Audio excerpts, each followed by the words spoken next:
you nuts? Sports Radio 560 WQAM Miami Fort Lauderdale presents the Neil Rogers Show. To talk to Neil, call 567-0560, toll free for Dade and Broward, or pound 560 on your cell phone. The appearance of Neil, his guests, callers, or anyone else on the show do not necessarily reflect those of WQAM, Beasley Reed Acquisitions, or the Beasley Broadcast Group. Now, Neil Rogers on Sports Radio 560 QAM. So speaking of the quality of the first team show this morning, I'm going to tell you the last couple hours, especially the part with Brian Murray. That was a 2-hour blowjob. What a suck-up job that was. Not that you have to suck. Not that you have to suck. Not that you have to suck. Oh, I forgot. Let's play 2 at once. Sounds good to me. I'm not here to get out of it. Well, he's a millionaire who's running for the president. Who likes to party, but then I'm of course. All you gotta do to watch him dance like Fred Astaire is ever did he ever do to the floor. He's a cocaine cowboy. All right. W. Bush rolled his inside. He's a cocaine cowboy. Watch GWB dance, dance, dance, dance, dance, dance, dance.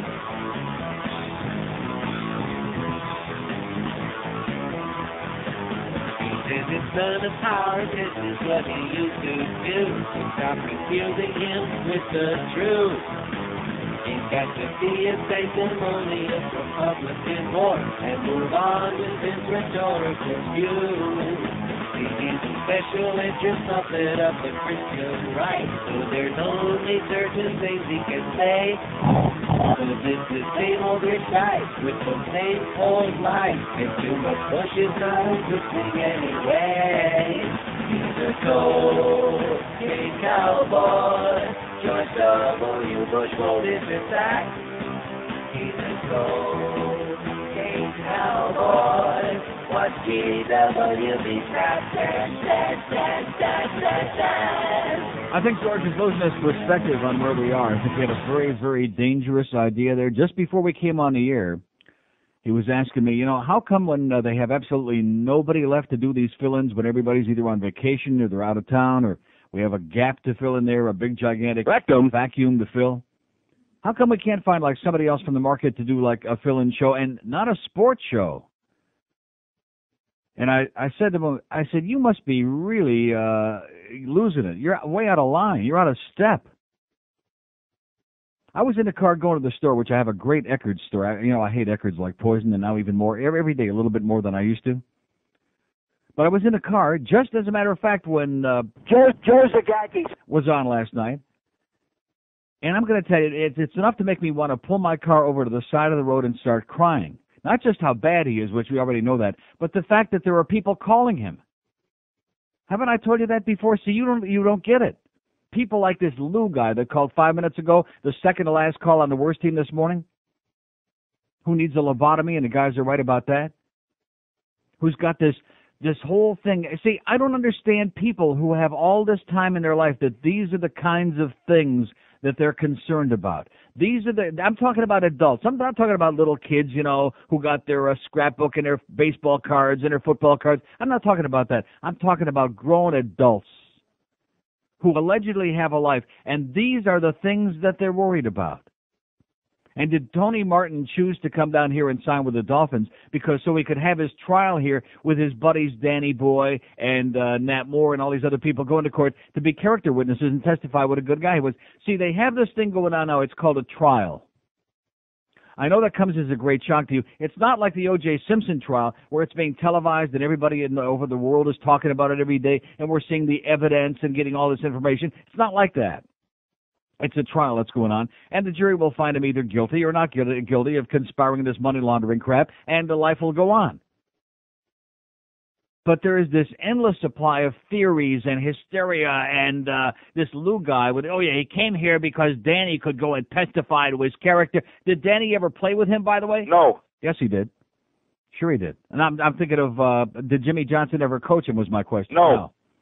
Which I guess is maybe the reason that they didn't have him come and testify. Just absolutely unbelievable, the kinds of things. And so Joe Zagacki comes on here, the most boring man in the history of the human race. Well, if he can catch the ball, he'll play. There's no sense in discussing it. If he can catch the ball, he'll play. Just that 60-cycle tone. It doesn't waver. It doesn't go up. It doesn't go down. Joe Zagacki sucked. There is no question about it. And you're suggesting we put somebody on the air, like maybe make a deal with the Cox people. You know, and if we couldn't carry Phil's show live, well, have a tape. Put 4 hours of Phil Henry in there from 6 to 10. Phenomenal. Are you sure? Positive. I mean, can't match Joe Zagacki. But you've got to understand, this is a station for neurotic sports nerds. See, that's one of the reasons. I mean, forget that this isn't a hockey town, and this morning they were on there sucking Brian Murray's butt. That was a 2-hour blowjob. I mean, it was unbelievable.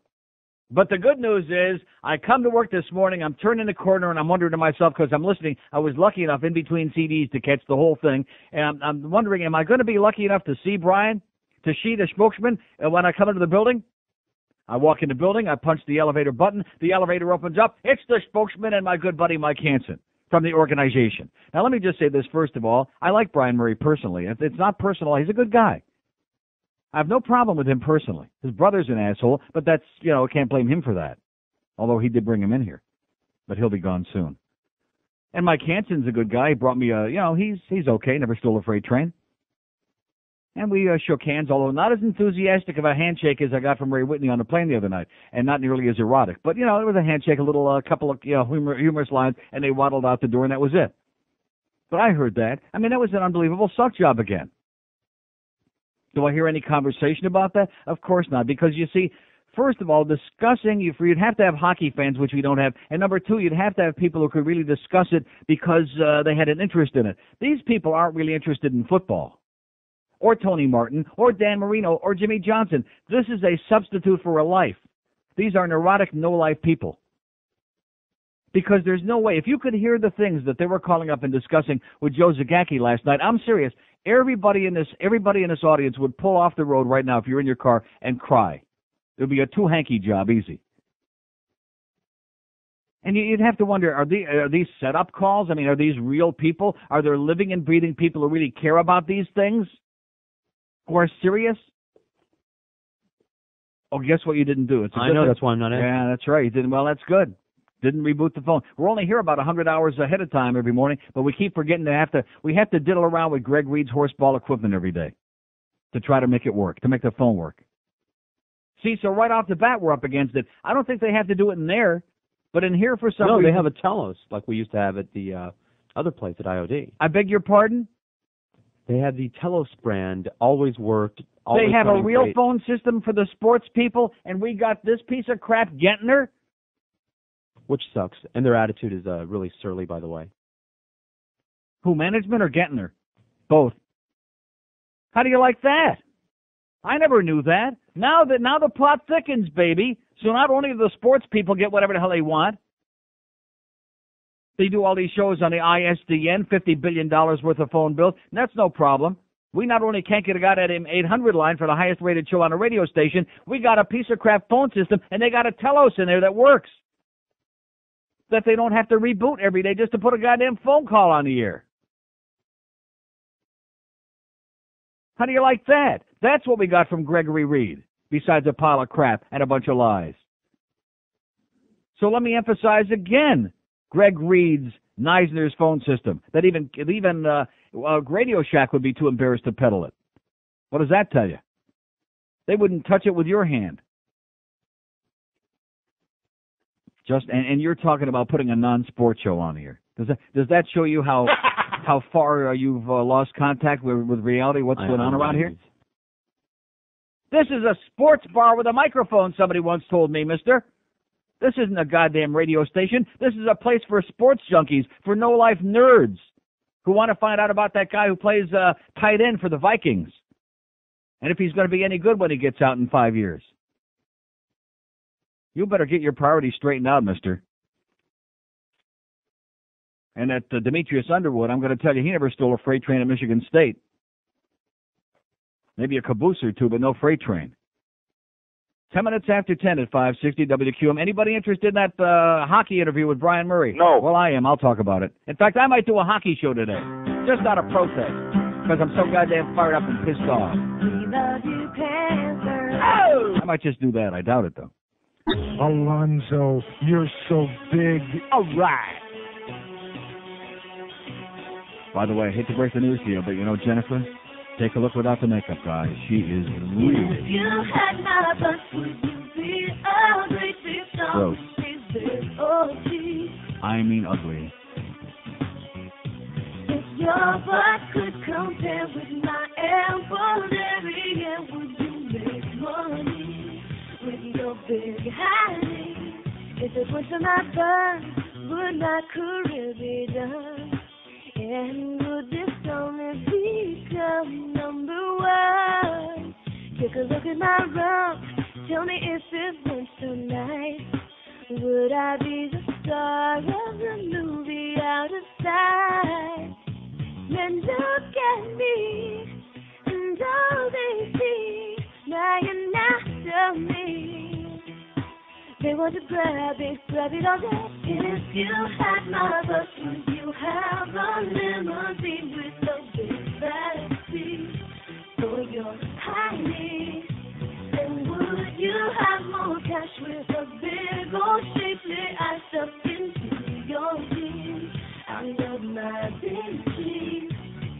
If you had my bus, would you have... I hate to break the news to you, like I said, but they had. She was one of those who definitely, if she was smart, which evidently she ain't as smart as she thinks she is, should never have allowed them to put on that making of a video on MTV. Because last night at 10:30 on MTV, I watched in amazement and astonishment that she is a really skanky broad. Now, if you watched TRL last night, by the way, can anybody tell me who the guest hosts were on TRL last night? As Carson must be on vacation. Hey, Carson, not that we don't like you, but don't come back anytime soon. Nick and Jeff from 98 Degrees were the guest hosts last night and did a great job. Sensational job. Nice going, Nick. But at any rate, they had Christina Aguilera on. It's not Aguilera, by the way, Jeff, but nevertheless, he's Goy, you know. But they had her on. She is just as scabby as I thought she was. She is really ugly. And I'm not saying you got to look great to be a good singer, but of course, most of the videos now, as you know, are done with hot-looking young people who supposedly are really hot numbers, or at least made up to look real hot, like Jennifer Lopez. Even George admitted very ruefully this morning that she is grotesque, bad. I mean, they had her on there without the makeup, and I'm going to tell you, she is so. On a scale of 10, I give her about a 4. I'm being generous, maybe a 3.5. She really is. She's bad. And doesn't have large, gigantic melons or anything else to go for, except they have dolled her up, and again, through the miracle of electronics, they've, please, don't do that once today. Please, I'm begging you. I can't, I'm going to be so neurotic if I see you do that even once. Don't do it. I'm just doing the register thing. I know. That's what I'm saying. Don't do it. I don't care. I don't even care anymore. I'm just you hanging don't care, on. But I do. I'm just hanging on for like 2 more days. You know what I'm saying? I know, but I don't care. You have no idea. I don't care. I do. No, stop caring. Stop caring. I want you to say it. I don't care. It's like the Chinese water. Say I don't care. Just say don't care. Okay. They just say it again. I don't care. I'm going to destroy them. Good. Get them fired. Yes. Et cetera and so on. Say I don't like care. We have done so many times. Please say it. I don't care. I don't care. WQAM. Yeah, Coral Gables cell phone? Yes, sir. Let's go to Coral Gables on a cell phone. Hello. How you doing, Neil? Okay, sir. Yeah, Total Request Live. Also, that girl, Christina Aguilera, was there, right? Gross. Yeah, she's better than Jennifer Lopez, though. I would agree with you on that. I mean, she's got that beaky, chickeny nose, and she's got real scrawny arms and little tiny chicken fingers, but she's better than Jennifer. It's funny because... What a bitter disappointment that must have been. Well, every time I see Jennifer in whatever show it is, she's always lip-syncing, even if it's like in a little closed studio. I don't know why, she lip-syncs. She can't sing for crap. She doesn't look good at all. She's really pretty scabby looking. But they have managed to take her. I guess it must be a Puerto Rican thing. They figured it worked for Ricky Martin. We'll get a bunch of Puerto Ricans and doll them up, and it'll work for them. And guess what? They hit the freaking jackpot, again. It's funny because, she tries to be so articulate, but, when she's off camera, she talks like this. Yeah, George mentioned that because he's got that anti-Puerto Rican thing, like a real Bronx Puerto Rican, yeah. Real she'll take out that switchblade and cut your ass. I think she might if you keep talking like this. Now, you got to admit, Nick and Jeff from 98 Degrees did a great job last night. Oh, yeah. Hosting that show, yeah. I'm on material. Okay, thank you.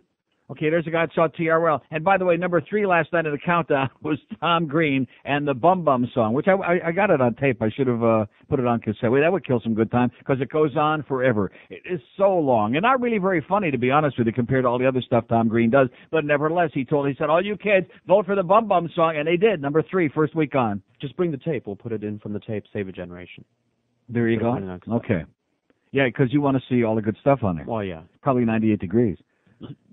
No, you watch. We're going to get a lot of great calls here today just to prove that Joe Zagacki doesn't get all the calls on this radio station, that people can actually discuss other things. Now, you notice, by the way, and let me just say this to you. I know that a lot of people out there, especially if Dan Marino's name is mentioned, they start doing cartwheels. They get very emotional. They start breathing heavily.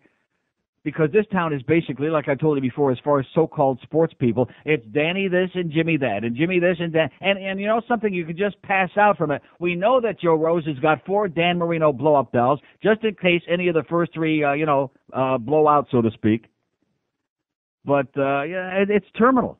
They have this thing, it's called a character witness, when somebody is on trial for like a serious felony. They bring in character witnesses. It wasn't just invented yesterday here in Miami. I know that may come as a great shock to some of the sports nerds out there who are listening now, even though they wouldn't want to admit it. I know that would come as a tremendous shock to you. But they do bring in people, don't do it, as character witnesses. I can't. If you're going to do it, I have to have blindfolds. I couldn't stand seeing it again. Do what? Whatever you're going to do on that phone with those idiots. You don't understand. Just yeah. do the reporting to Southern Bell. You don't understand. I can't between now and Thursday. After 12:30 on Thursday for 10 days, whatever you do, I don't care. It's up to you, I want to Joe. destroy their lives. But it doesn't make it. But you're destroying my life by my All seeing I do it. is press. I understand. I don't want to see it. I just can't handle it. I'll have an emotional breakdown right here on the show, on the air. I'm promising you that right now. You could go screen. I'm hanging on by a thread. I'm hanging on by a thread. My trip to Eckerd's, I think, yesterday was that was it. That was the end for me of life in this town as I knew it. It was bad enough going home from here yesterday with all the retards we had. I had a great topic here yesterday, and we had some calls, although as usual took a lot of pushing and punishment. And I'd say, what would you say, 30% of them were crazy people? You had the one of your favorites there, the one that makes up the stories, with a dog in Syracuse and his ass was in cargo. And now I'd usually do one of either two things. I either cut him off immediately, or I'll sit and wait, and it's like an endurance contest to see who can outlast who, and how far he goes before he finishes with the dog winding up in the Bronx and his ass in Uranus and his nose in Syracuse. And then we had the crazy guy with, you're a faggot. He went up to the pilot, and the pilot would say, I'm a faggot. Like, that's a bulletin, okay? You know something? I'm proud to be a faggot. In fact, I'm delighted. I'm ecstatic to be a faggot, which is why I enjoyed seeing Nick and Jeff so much from 98 Degrees on TRL last night. You see, being a faggot, it's amazing how much stuff there is to enjoy. And then we had the guy with the story about the people who were dying on the plane. And he was giving CPR to the one. She had a heart attack. She died. Somebody in the back of the plane. She died. We had all these crazy people yesterday. I drive out of here. I'm going home. And there's more crazy people all over the road. It's a full moon. The world is coming to an end. The storms, the rain, accidents. People are acting like Castro's got that woodpecker thing going again.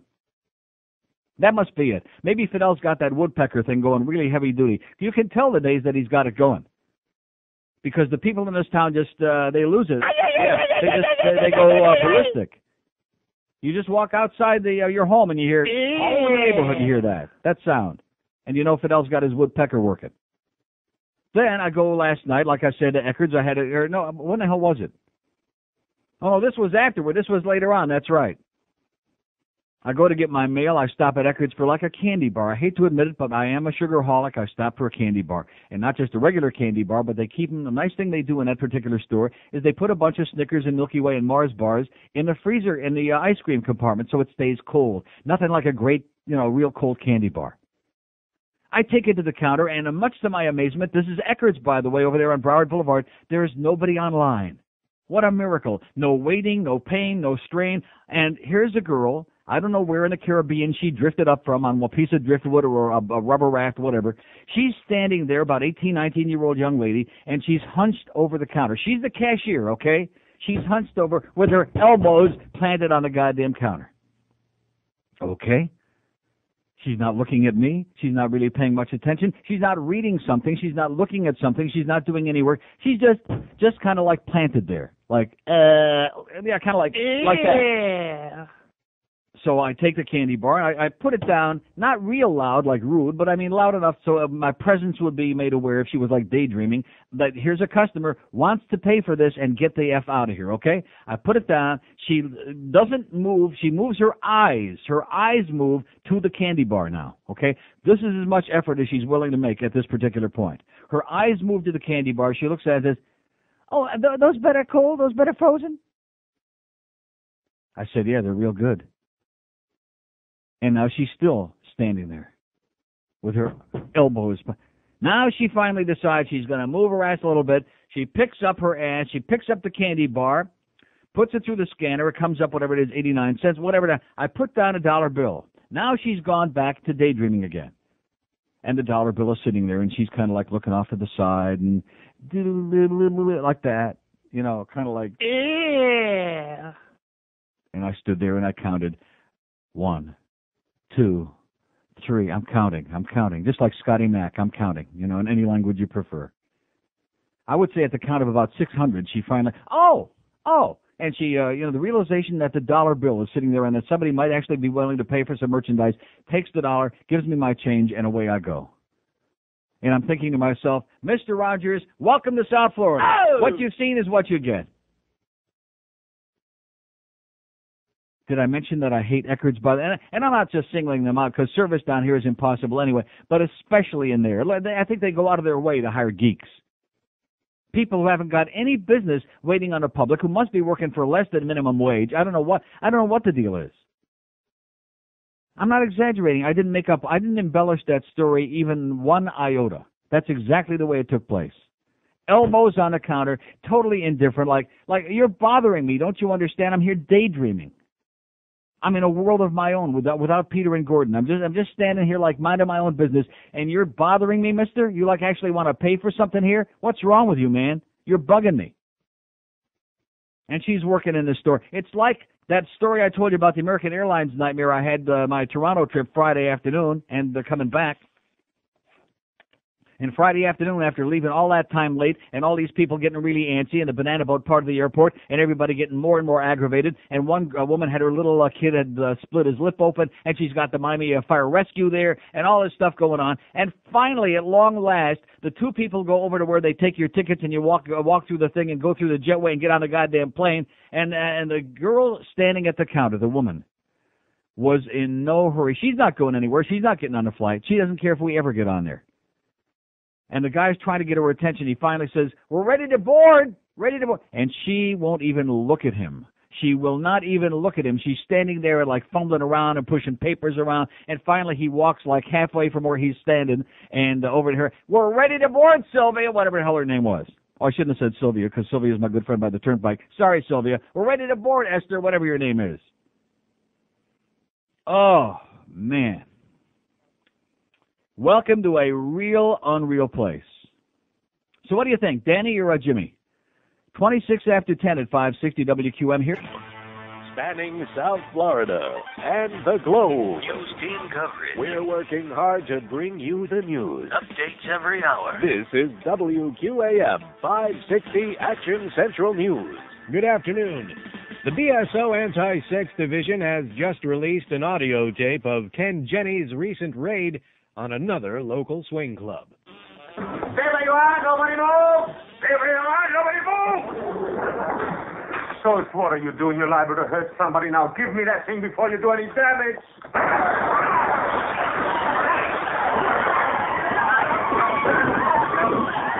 Lock it up, sir. Ah, there you are. Take them away. 560 Action News.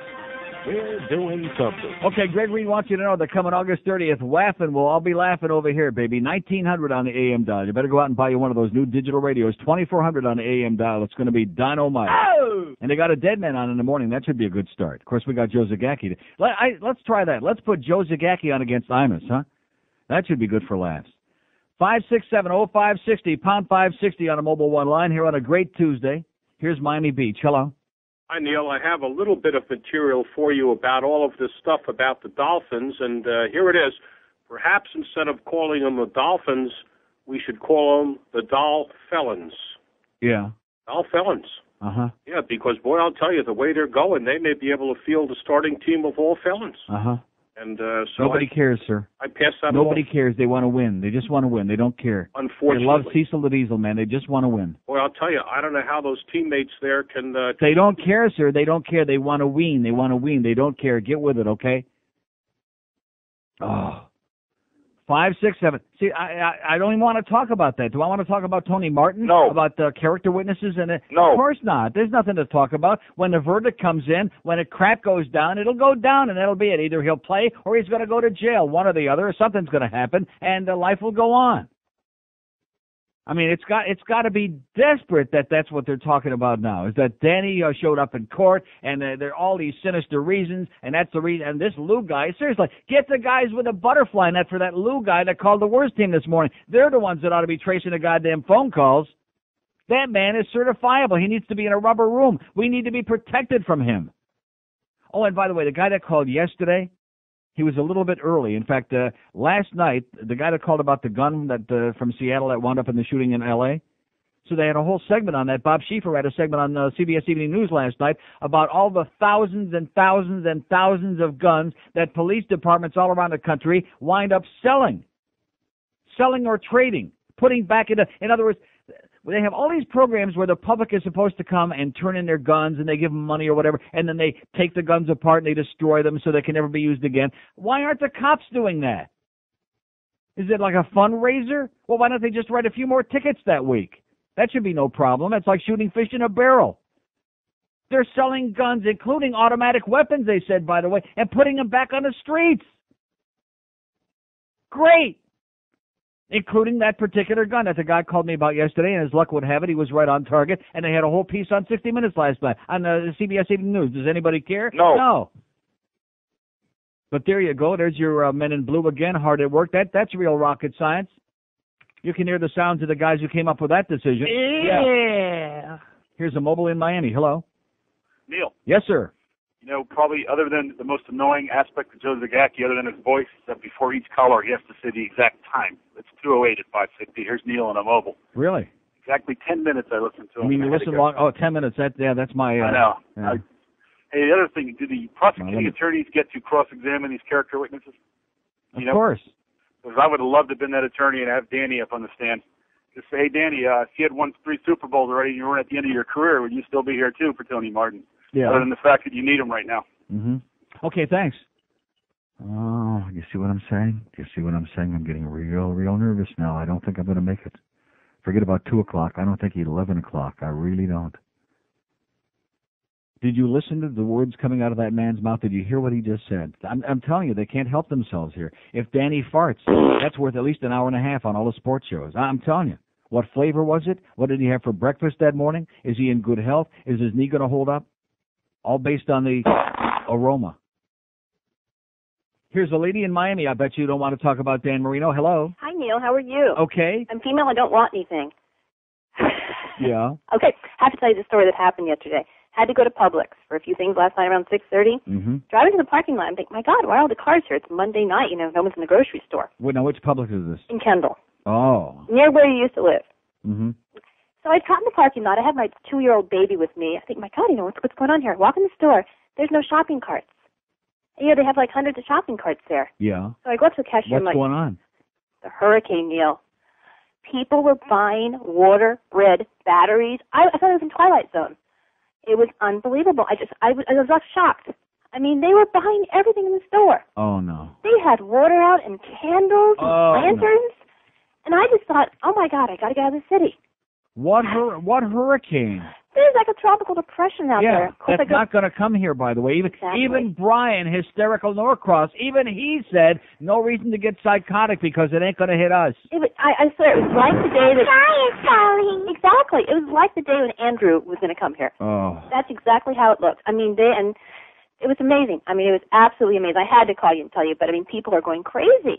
You know how many shopping carts? I'm getting out of here just in time. My vacation couldn't have been timed more perfectly. I'm leaving here Thursday, and if I come back, it'll be a miracle. I mean, this is a crazy place. These are crazy people here. I know. I have 2 kids, too, and we're getting out of here. I don't blame you. Good gosh. But anyway, I love your show. I had to tell you that. Okay. Don't forget the batteries. Really? Okay. Bye. See ya. Don't forget the sky is falling. Go out now. Get the plywood. Get the goddamn batteries. Get the water. Clean out the goddamn supermarkets.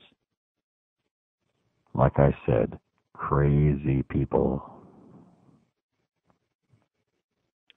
5670560. So what do you think about that trial, huh? Pound 560 on the mobile one line. Let's talk about Brian Murray a little bit. What do you say, huh? Oh. A good, close, personal friend. It's not personal. It's business, Brian. Okay, you're not a bad guy. Never stole, you know what? Never stole a fill in a blank. Your brother's an asshole, and the guys will not play for him. But that suck job I heard this morning on the worst team. In fact, I came in. I saw the guys. I saw Mike Hansen and Brian Murray on the coming down the elevator, and they gave them the usual whatever.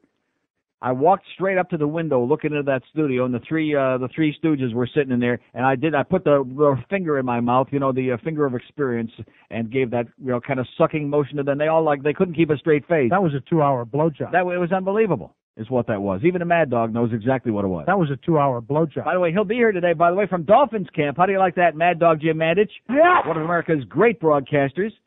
And unfortunately, after that, we got talking baseball with Donnie B, which is not a shot at Donnie B, but nobody cares about baseball around these parts anymore. No. And haven't for a very long time. And as if that isn't bad enough, of course, that's the prelude for the Diamondbacks at the Marlins at PP Park tonight. Anybody into that? So Greg Reed comes in here today, and what do you, I want this? You may lose it yourself. You may go over the edge. He's telling me, first I tell him about this phone system, what a piece of crap it is, and he's, give me that, the song of the dance, brushes it off. He's got this great book he's reading that he wants me to read, okay, about Italy. Well, I'm very interested in Italy. I love Italy. I've been there a million times, Rome, Florence, etc., Milan. And it's about a guy with a soccer team in Italy, okay, a soccer team. He then proceeds to tell me that they got this farm outside of Chicago, he and his family, whatever, and they were up there in Chicago, I guess, where we were wondering where he was last week, and he's telling me that they have 3 sports stations in Chicago, and they all suck. He was up there listening to sports radio in Chicago. Right. That's his bag. As if we didn't know. I understand that, but doesn't he understand that I don't care? I don't care.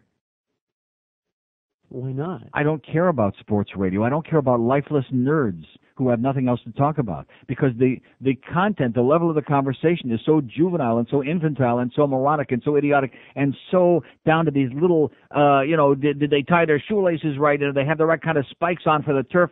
I mean, things that are so shocking and unnerving and nerve-wracking. Do you know what I'm saying? You follow what I'm saying? Uh-huh. Yeah? So anyway. Yes? Jim Mandich will not be at Dolphins Why not? studio. It was just canceled as of 2 minutes ago for reasons unknown. I just got through promoting it. I'm on here trying to be a team player, even though I can't stand this all-sports format, because it's ponderous and juvenile. And my buddy Jim Mandich, who's a great broadcaster, will not be in the Dolphin camp, which means he'll be here in the studio. We can give him some more pornography to read while he's on the air like last time, which means it ought to be a great show. All right. 19 before 11 at 560 WQAM. Floridians, dumb as dirt.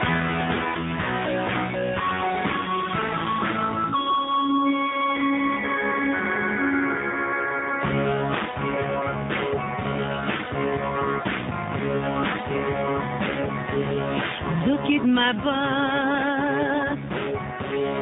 I'm such a beautiful singer. All the guys, they want me. From the old to the teenager. I am hot, I have to say. I sing real good, my acting's okay. God, I look good. Might have a chance with this beautiful singer. I got sultry bedroom eyes and a bod I like to show. With my soft and creamy thighs, had a kid you'd never know. To see me is to want me. Got a real tight booty. My bra was packed with speed. You see me all over MTV. Not bad at 40 years. I know you want me. Da-da-da-da-da-da-da-da-da-da-da. Beautiful singer. Da-da-da-da-da-da-da-da-da-da. Beautiful singer. 1047 at 560. Just remember, what you see when you're watching television is definitely not what you get. But that's okay. It would be like having sex with an anonymous stranger in a very dark place, thinking you were humping something really great. And then all of a sudden you walk out into the daylight and they go their way and you go yours, and you turn around and you look and you see, gee, I just did that. Do you follow what I'm saying? That's the same with Jennifer Lopez. Of course, none of you are ever going to do her anyway, so I guess it doesn't make much difference. 567-0560, pound 560 on the Mobile One line. As we continue searching for those brilliant calls like Joe Zagacki had last night here on QAM. The more I think about that, the more it makes me feel like unclean, like I need to go take a shower immediately again. I took a real good shower this morning like I do every morning, but I feel I need to cleanse myself again because Joe Zagacki was on. In fact, I'm glad we got the Marlins on. Let's hear it for the Florida Marlins. We love you, Marlins. You want to know why? Because the Marlin game being on means Joe Zagacki won't be on. And we all say, all right, thank God. Here's a mobile in North Miami. Hello. Hello, Neil. Yes. How are you today? Okay. I am hanging on by a thread. I am Puerto Rican from the Bronx, but I grew up in Queens. Yeah. And let me tell you, Jennifer doesn't do squat for me. Uh-huh. The only thing she's got a big bootay, like the African Americans say. Rectum. Yeah. She's got all bootay, and she doesn't do squat for me. You know who does squat? You know who does something for me? Squats for you? Yeah. Holly Berry. Now that's a nice looking chick, and she's mixed Halle Berry? race. Yeah. Buddy Holly Berry? No, Holly Berry. Oh, there goes that phone again.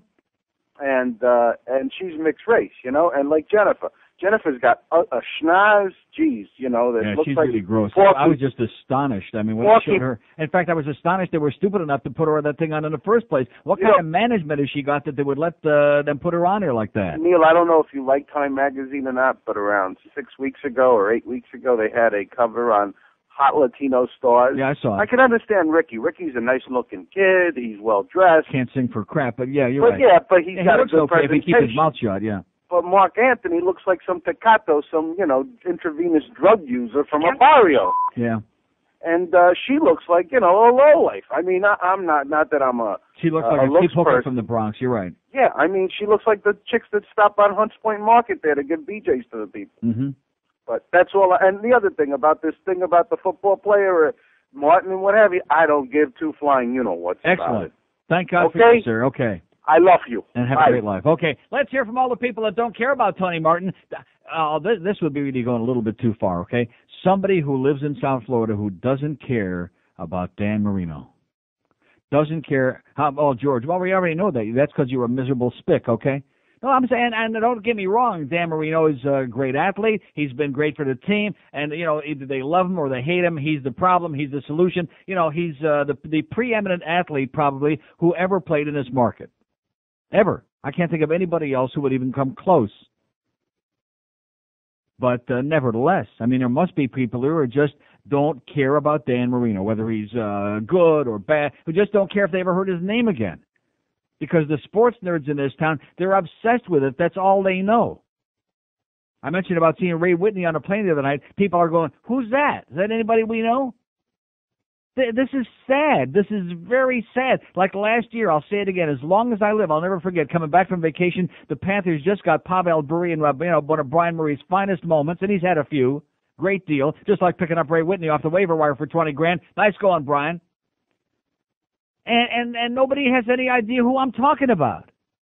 Or as he said, Pavel Bure this morning. How about pronouncing his name right? Okay, Brian, you're the spokesman. Pronounce his name right, all right? Just for fun. Pavel Bure. I thought those were the things you put on your nose, the strips to take all the mung off. God, Brian, you're embarrassing. Here's a mobile in Fort Lauderdale. Hello. Hey, Neil. Yes, sir. How you doing? Great. May Dan Marino die of gonorrhea and rot in hell. Yeah. Race is out. Hey, about those soccer players. For just a second, that sounded like Jeremy Schaap. What is it? Those soccer players, that they have sandwiches for the organization, that you were talking about earlier.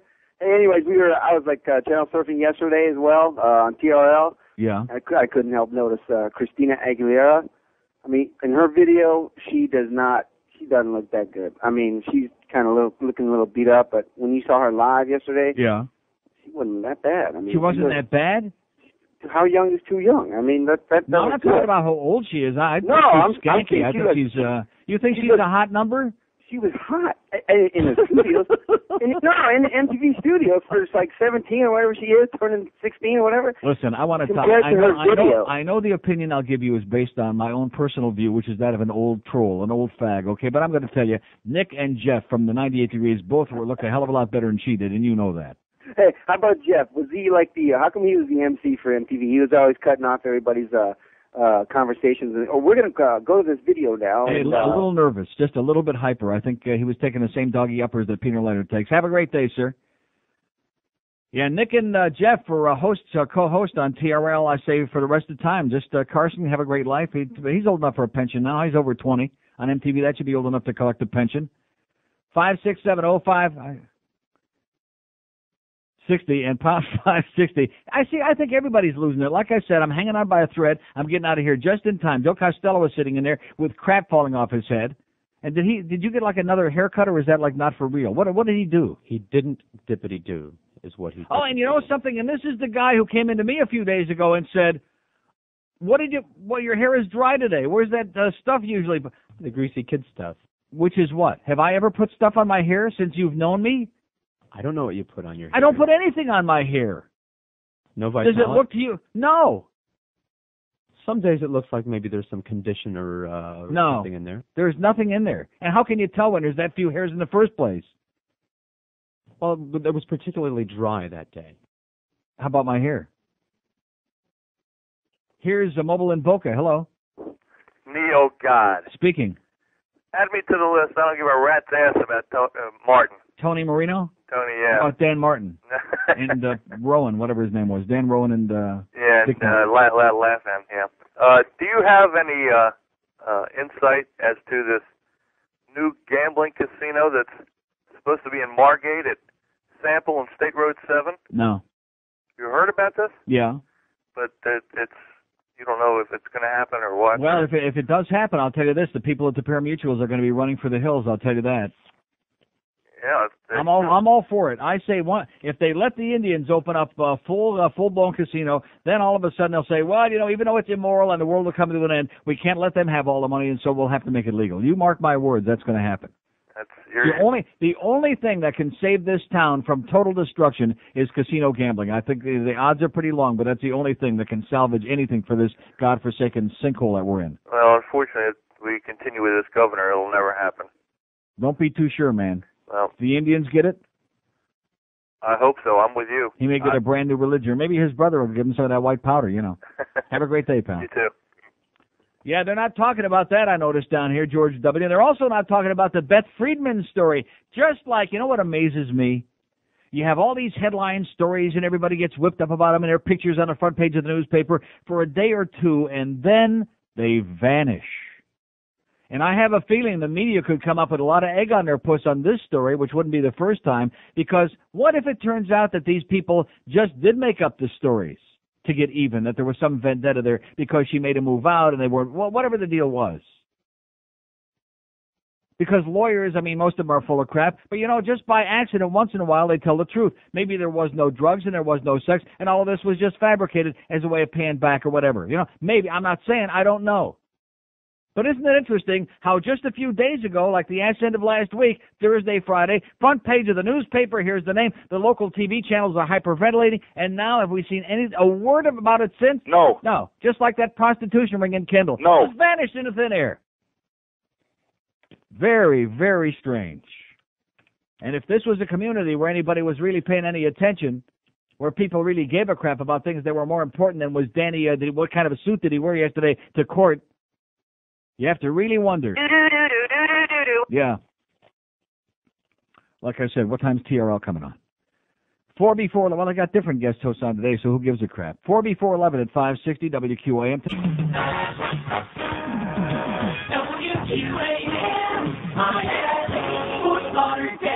Only in the Banana Republic, baby. Only in Miami. Well, you can tell by the way you use my voice. born and I'm hung just like getting near a corn. Won't you try to understand what you call a girly man? I suspect a nice day, cause I prefer to go the other way. Rather disbelieve it or hide in the feet, cause I'm a feminine guy, feminine guy.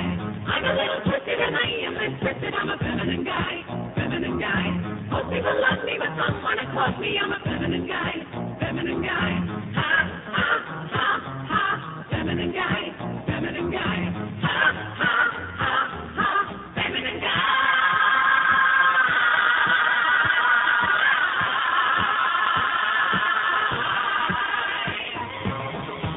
11:02 at 560 WQM. So anyway, there is an editorial in the Sun Sentinel today, and of course they're all over the place as usual. They got a couple of points right. Now you were talking the other day when I went to the airport about double standard.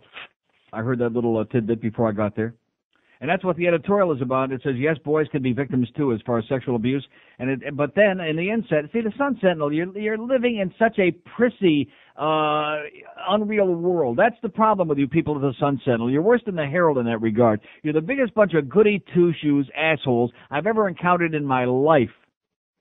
The inset says the law rightly regards children under 18 as not emotionally or mentally mature enough to make a fully informed decision about having sex. And let me say it again, like I said last week. Almost every other country I can think of, the legal age for having sex is considerably less than that, and certainly 16 or 17 is plenty old enough in this country, especially with the way kids are today. The law rightly regards. See, it's always this goody two-shoes posture about the evil sex that was going on. Always the Herald were the ones that said the thing about the semi-orgies, the semi-public orgies at the swing clubs. And now we got and the casino gambling is evil, and it'll make you go blind. And then we got the thing about 18 is rightly regarded. You know something? If I had $1 for every kid in America under the age of 18 that's having sex, I'm not talking about with 40-year-old teachers. I'm just talking about every kid under the age of 18 that's having sex. I wouldn't be sitting here wasting my time right now, I'll tell you that, reading some stupid paper. What, Joe's having sex with a 14-year-old girl? Oh, we better not say it on the air then. Here's Hallandale. Hello. Neil, how you doing? Okay, sir. I had a couple comments. One, I wanted to call yesterday. I didn't have time to. You were talking about George W. Bush, how he basically didn't answer any of the questions about his drug use. Yeah, well, he answers to a certain point, and he says, that's as far as I'm going to go. I'll answer this, but I won't answer that. Yeah, I think it's a good point you raised, though, because it's pretty well known that, he liked to do some of the hardcore drugs, that he's putting some people in jail for. Well, what do you mean it's pretty well known? Who said that? Where do you get that? It's just pretty well known that he was a big party animal. He did some coke. He was a big heavy boozer. It's not pretty well known. They don't have any evidence that he did coke. I mean, you're just saying it. I can say you're doing coke right now. You're just saying it. So have a nice life. But the fact is that the refusal to deny it and then saying he hasn't done it, if you say I haven't done it in the last 5 minutes, that means maybe 6 minutes ago you did do it, because it's kind of bizarre that that's the way he phrases it. And like I said yesterday, it's really sweet to see the shoe on the other foot now, and all of a sudden some of these right-wingers squirming and squirming like crazy. All these goody two-shoes bastards. 5670560, pound 560 on the AT&T line. Here's a lady in Miami. Hello. Lady in Miami. Hey. Yes, ma'am. I was just wanted to mention that I'm 18 now, but back when I was 16, I was having sex. I mean, I was old enough to decide. Yeah. And another thing, I want to agree with you. Jennifer Lopez does have a really nasty body. She's gross. She's disgusting. Yeah, you're right. Did you see TRL yesterday? No, I missed it. Oh, damn. Nick and Jeff from 98 Degrees. Beat the hell out of Carson today. Okay, have a great day, sweetheart. All right, thanks. Okay. There you go.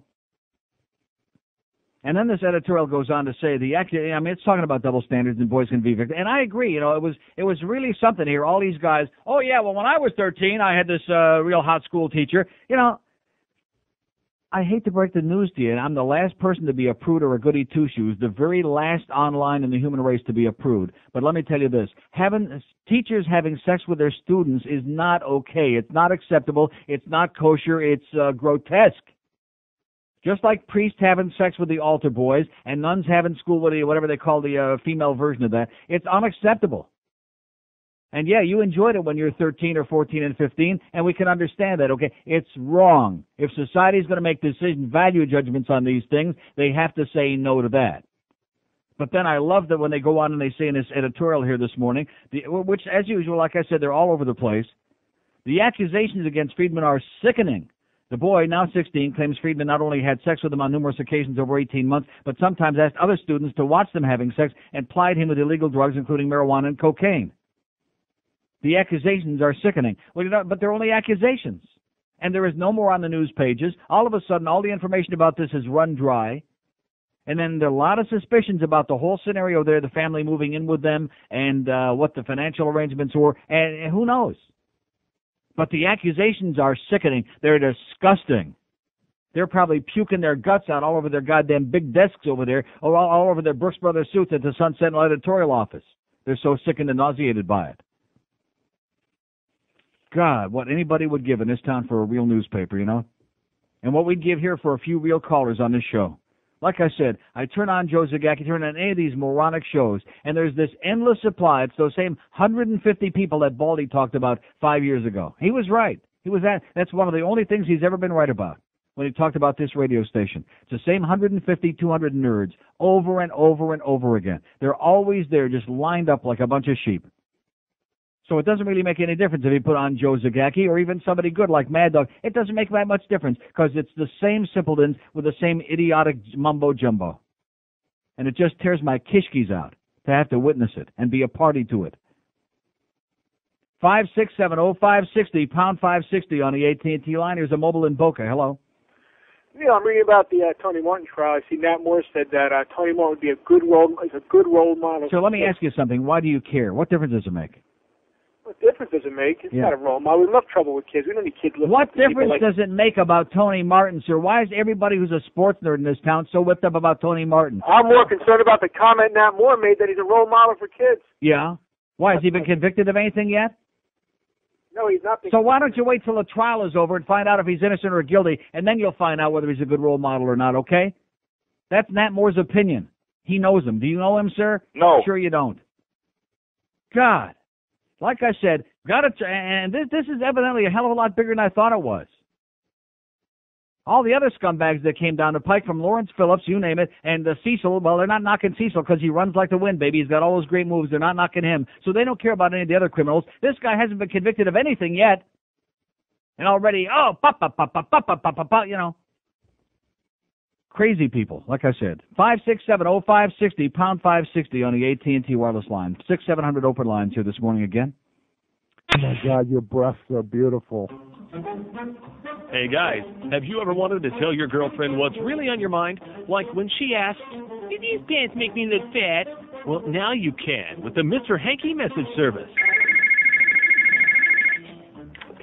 Hello? Howdy ho!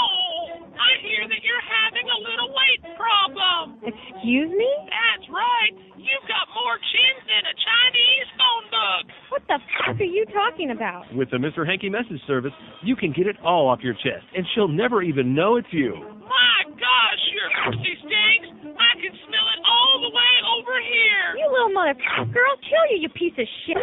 If her ass is getting big, let her know. Call 1-800-HANKY-1. It's 11:13 at 5. We could use that little, I like that thing there at the end, that little, or whatever that is. 5670560, pound 560 on the AT&T line. I'm not going to talk about Tony Martin, especially the guys like this last guy who's already convicted him, okay? He's a bad role model because he laundered drug money. He's on trial, sir. Can't you wait a couple of more days, a few more days? Can't you wait till I go on vacation? Because, quite frankly, it's nauseating to me to keep hearing this, especially in light of the fact that all the other scumbags, people who have been convicted of grotesque crimes, they got nothing to say about any of them. But because Dan Marino went and testified as a character witness yesterday, now all of a sudden this is a big story again, and everybody, all these great sports fans, that's all they want to talk about. Brian Murray, that was on there this morning, making excuses for Rob Niedermeyer again about how he needs to hit somebody in the head once or twice, and then the fans will like him better, which is a pile of crap, and making excuses and covering up all the bad deals he made, which is why they had to waste all the money paying off the Kirk Mullers of the world. You know, you're not fooling anybody, okay, Brian? You're a good guy, but you made, some good deals and too many bad mistakes, too many bad moves, and the worst move, bringing in your brother who's a hard ass and the team don't want to play for, which is the reason that the whole season hinges on Pavel Bure's knee, and if he stays healthy, yeah, this team might be able to make the playoffs. But the problem being that this team never develops the youngsters in the organization. They're all these promising kids. They never get any better. But like Rhett Warner, they trade him to Buffalo, and all of a sudden, bada bing, he's playing great. He's in the goddamn Stanley Cup Finals. He's playing like a superstar. He's playing dynamite defense. So maybe there's a little problem somewhere in the organization, okay? It's not the youngsters in the organization, but somebody in the organization that don't bring them along, don't develop them into what their potential might be. Maybe that's a possibility. Did they ask that question this morning? No. No. They were too busy sucking around. Here's a mobile in Miami. Hello? Neil, Yes, sir. man, that Bob Butterworth and that Ken Jennings are the worst thing that ever hit Florida in like a million years. Yeah. These guys Bob Butterworth went around the state, and he put me out of business with his moral, BS. Put you out of business with what? I used to, I do various forms of lending, but I used to do auto title loans. Yeah. And we got called everything from loan sharks to predators to whatever. Okay, so we're out of business now. Yeah. Where are these people getting the money? They ain't getting it nowhere else. I get about 30 phone calls a day, and these people can't get the money Okay, well, nowhere listen, else. try Georgia. They're a lot better up there, I hear. Here's a mobile in Weston. Hello? Hello, Neil. Yes, sir. Hello. Yes, sir. Yeah, Neil. How you doing? Okay. One thing, Miss Friedman, that teacher. My son's 16 years old. He goes to that school. On the newspaper, did you say it was a school in Hollywood? Did I say that the school was in Hollywood? Yeah, that's what I thought you said. You were reading off She some- lives in Hollywood. I don't know why. I don't remember where the school was.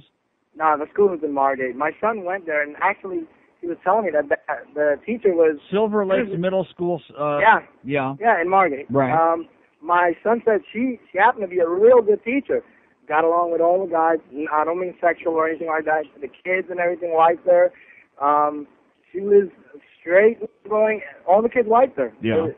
When he found out about it, actually, I haven't heard the name yet, but I'm gonna be, I don't know what kid it is, but when he found out about it, he couldn't believe it. Also on Jennifer Lopez, I think you should stick to 98 Degrees and all those other guys. Jennifer Lopez is very, very hot. No, she's not. Yeah, leave that to the guys. Sir, I'm asking the guys in here, and they all said the ones that saw the making of the Oh, video. come on! The guys in there, they don't want to argue with you. They'll know you keep going and going and going. George never likes to argue with me, no matter what I say. He always stick to 28 degrees. Okay, thank you. I'll stick to 28 degrees. Yeah. Stick to that guy stuff, you faggot. You don't know nothing about women. Sir, I got to tell you right now, I have impeccable taste, okay? In fact, I'm sometimes astonished and appalled at the really crappy taste that a lot of you straight guys have got. See, real good-looking straight guys with real skanky-looking broads, or the other way around. Real beautiful women with the guys that look like Lyle, I love it. Just like the guy in that 98 Degrees video. That's there at the altar with the Doritos girl there. That they're all like... Which one? Huh? The guy that she winds up marrying, that where they don't. I can't tell them apart except the one albino. She doesn't marry any of those. You missed the whole point of the video. You're so obsessed looking at her boobs, you missed the whole point of the video. They're all like doing her and whatever, and courting her and giving her rings, and she's at the altar, and they said the breaks come on there in a song, and they show she's getting married to a guy who looks just like Lyle. I love it. You never saw that guy? I thought it was one of the band. Even the albino don't look that bad. Now, even he don't look that bad. You better get with it, okay? And quit arguing with me like this guy said. Yeah, George will agree with everything I'll say. Not. Usually disagrees just to be a prick, rhymes with spick. Just as a personality. If you want to think that Jennifer Lopez is really hot, I'm happy for you, okay? What they can do with makeup and camera angles and all this other, that's why they shouldn't be doing that. That whole series, the making of the video, is a tremendous disservice to a lot of these performers because they show you how marginal a lot of them really look. Now, Britney, on the other hand, I'll grant you, without the makeup, she didn't look quite as, she looked okay. And whether they were real or not, I don't think anybody really cares. Exactly. That's where they're floating right now. Here's a mobile in Fort Lauderdale. Hello. Neil. Yes, sir. How you doing? Okay. I want to talk about these right-wingers' hypocrisy. Yesterday, Jerry Falwell was on Hardball, or was it Geraldo Rivera, and he was saying that the distant past doesn't... Okay. A little worked up today. Now we got him going. That's good. He said it's the same effing something like that. By the way, I'm supposed to tell you that the guy at the altar is Screech from Saved by the Bell. which I would have no idea about. Saved by the Bell is that silly show that's on Saturday morning, whether you want to see it or not, on NBC, that you just can't get away from, that's in reruns for the 8-minute time. Screech. Now that they mention it, he still looks the same, a little bit older, but he still is just as grotesque as he was on that show. See, every show like that's got to have a nerd. Every school show, just like, what was the show with John Revolta was in? What was that show? Welcome Back, Kotter. Welcome Back, Kotter. Now, what was the nerd on that show? Horse Shack. Horse crap. Yeah, horse crap. Yeah. Every show like that in TV, always got to be one nerd. Just like there's got to be nerdy parents like on Happy Days. There's got to be Tom Bosley, and the parents are always like real goofballs and real, a real good reflection of American life.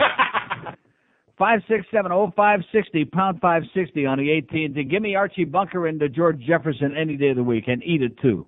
Eat it, that is. Here's a Boynton Beach. Hello. Neil. Yes, sir. How you doing, sir? Okay. First time, long time, and a fellow foot flusher. Yes, sir. Got a question for you about... what do you mean fellow foot flusher? I'm not a foot flusher. Oh, well, all the other foot flushers out there. Okay, not me. Hey, I got a little insight to that foot flushing thing. Yeah. When I was younger, I used to have a job where every once in a while I had to, clean the restrooms. Mm-hmm. I think these people bend over and aim their ass at the toilet and just let it fly. Yeah. After you've seen that so many times, you don't want to touch the thing anymore. Mm-hmm. All right. I got a question for you about Florida law enforcement. What the heck is going on with these signs out on the street? Speeding fines doubled. What is that crap? That's arbitrary. In other words, if there's construction there, or there's been construction any time in the last 600 years, or if they just are in a bad mood when they get up in the morning, they just put but what a sign the heck is it? I mean, what's the cop write on the ticket? Oh, by the way, Judge, double the fine? I mean, you go into court and they say, hey, we felt like putting a sign up? No, he'll just write out whatever the fine is based on where he gave it to you. I'd like to know by what legal means they're allowed to do that. And see, now you're nitpicking, sir. This is Florida. They don't worry about legal means. Like I said, it's arbitrary. And if they decide that it's just like the FCC. They pick and choose which words we can say and which words we can't, what topics we can discuss, which ones we can't, and go try and argue with them. Okay, Sioux City Hall, Hey, maybe we could put some of our own signs up, whatever we want, Yeah. How about we put up signs today? No speeding fines in Right. the show. How about no speed limit, period? Right. There you go. There you go. Okay, pal. Get busy. Thanks. Another foot flusher. I'm sorry. To each his own. If that makes you feel a little bit safer, but the people that are really germ neurotic, I'm just a little worried that someday they're going to be like Howard Hughes on a bad day. 5670560, pound 560 on the AT&T line. See, there's a message here. I know it's really dangerous, and even I was getting a little carried away with that Beth Friedman story because it was right on the front page. But, she deserves to have her side the story told. But it would seem to me that in a case like that, instead of disappearing for a day, although I can understand she was in total shock and psychosis, but instead of just disappearing, there should be an immediate denial. This never happened, and here's what really happened, and now let's go to court and figure it out. As opposed to letting the media crucify you and then trying to, win your reputation back, which don't work too good. Here's Pompano Beach. Hello. Hey, Neil. Yes, sir. Actually, I'm in Tamarack right now. Christina Aguilera is in the front page of the Sun Sentinel Lifestyle today. I don't know if you want to check that out. Yeah. And cops are out on University and McNabb Road. I know no one under the age of 112 drives down that road. So just watch out. Okay. That's all I got for you. I'd say slow down, but in their case, I don't think they could. No, I doubt it. Okay, thanks for the bad news. No problem. Yeah, here's Christina, the Mouseketeer that roars. She was a Mouseketeer, by the way, and looks every bit the part. Now, that's a pretty flattering picture, okay? She don't look too bad. And not great, but for her, that ain't too bad, Christina. If you saw her last night on TRL, she's got a hawky, beaky nose, okay? And she's real scrawny, and her fingers are like pencils. I mean, she's as scrawny, she looks anorexic. And if that's your thing, there are guys that are into anorexic chicks. Okay, if that's what you like, believe me, Christina is your bag. And I underline the bag part. She ain't nothing. Look at all the beautiful people that are roaming around. Just like when they do these beach shows, for example, the shots that we see for about a half a second because there are a bunch of sadists on there on MTV. So when you see somebody really, really good, whatever it is, they have a real quick shot on them, and then they move on to somebody grotesque, usually some island person. Oh, I'm sorry. Shouldn't have said that. Should I? Should I have said that? Yeah. Oh, thank you. Yeah, because it's the big T's, But when you think of all the really beautiful people out there, and then they take these marginal people. See, I could understand it if it's somebody who's really talented, if they can really sing, if they're great singers, Is Jennifer Lopez a great singer? No. Is Ricky Martin a great singer? No. Huh? Is Christina Aguilera a great singer? No. No. And if you start with the Nick from 98 Degrees, who happens to be a great singer, whether you know it or not. 567. Now, don't be disagreeing. That guy will call back, which is the last thing I need. He'll be talking about Tony Martin again. Whatever you say, man. Tony Yip. 567-0560. better singer. Yeah, he's a better singer than Ricky Martin. Remember old Tony Martin? I bet you don't remember him. He couldn't sing either, by the way. Here's Oakland Park. Hello. Neil, Yes, sir. I'm so sick of these lawsuits. If anybody should be sued, it should be that Joe Suzuki for impersonating a radio Suzuki, I love that. Suzuki, I love it. Yeah. How about your lawsuit? How's that going? What lawsuit is that? The WIOD. Oh, yeah, there we go. That's the bridge tender asshole again, that guy. Idiotic. Yeah, that is idiot. See what I'm saying? It's just before Labor Day now, and I'm going on vacation very soon, not soon enough, but it must be now we've bottomed out. You know, I've been predicting it all summer, and actually we've held up okay, but I think we finally bottomed out. We're down to the dregs. There couldn't possibly be anybody here now except losers like this guy. How's that lawsuit with the bridge tender? Yeah. Oh, boy. 567-0560. We're hanging on by a shoelace, baby. Pound 560 on the AT&T wireless line. We got the Mad Dog. Not at Dolphin Camp, but in studio today. Probably the phone line broke down or something crapped out over there, as usual. That's one good thing. You know, when you're technically inept and real cheap like this outfit is, always schedule a lot of outside remotes. That's always a real good idea. 11:26 at QAM. Prince Thomas is a douchebag. Oh! We at Strong Brew know that watered down sucks. So to demonstrate this, let's eavesdrop on this Saturday night date. Hey, Julie, want to get naked? No. Why not? It's our first date. So what? Let's get naked. Go away. You're moving way too fast, hormone boy. Now, let's check back in after just one Strong Brew. So, want to get naked now? Sure, I'd love to, Fred. I'm not Fred, I'm John. Whatever, call me what you want. Watered down sucks. Strong Brew is 300% alcohol by volume and guaranteed to get a buzz on. Tastes like fish. 5 different flavors to choose from. Strong Brew. It's 11:30 at 560 WQM. This just in, thanks to whoever faxed this to me. I don't know where this came from. James Pruitt, a disappointing wide receiver who played 3 seasons with the Dolphins in the 1980s before they gave up on him, was arrested Tuesday by federal drug agents. 3 others were arrested with him, and agents seized 4 kilograms of cocaine and $27,000 in cash. Only $50. The arrest occurred at Pruitt's Columbus, Georgia home. Pruitt, 35, was charged with drug trafficking. Pruitt played with the Dolphins from 1986 to 88, mostly as a backup to Mark Clayton and Mark Duper. A native of Los Angeles, Pruitt attended Fullerton State. Police said the cocaine they seized is worth an estimated $400,000. Only $50. So there you go. As the beat goes on, baby. It's kind of a Dolphin thing. 567-0560, pound 560 on the AT&T line. Well, you just told me. I was already just hanging on by a string. I think the string just broke. Well, you just told me about Power 96 taping a TV commercial in the QAM studios. You mean in the sports studio over there? Or something like that. How do you like that? The Power 96 sports, the morning nerds, were in the QAM studios yesterday taping a TV commercial in our studios, which I don't understand because they got state-of-the-art studios. Right now. Huh? Right now. They're in there right now? As we over speak. there? There. Taping a TV spot? Right now. And we get nothing? We don't get a goddamn sandwich board, much less a phone system in here that works? Thank you, Greg. And I'm so excited to learn that Chicago sports radio sucks.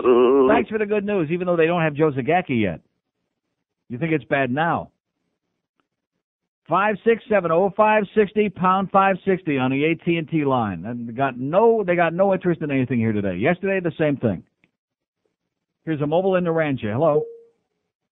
Oh, we got line 8. Okay, we got line 8 sooner on line 1. That line don't work, so let's take our last call in Homestead. Hello. That's line 6. You have to press the button harder than that. Homestead. Good morning, Neil. Yes, sir. Yeah, listen, I just turned on the radio and I heard you make mention of Tony Martin. Was that in any particular context? Oh.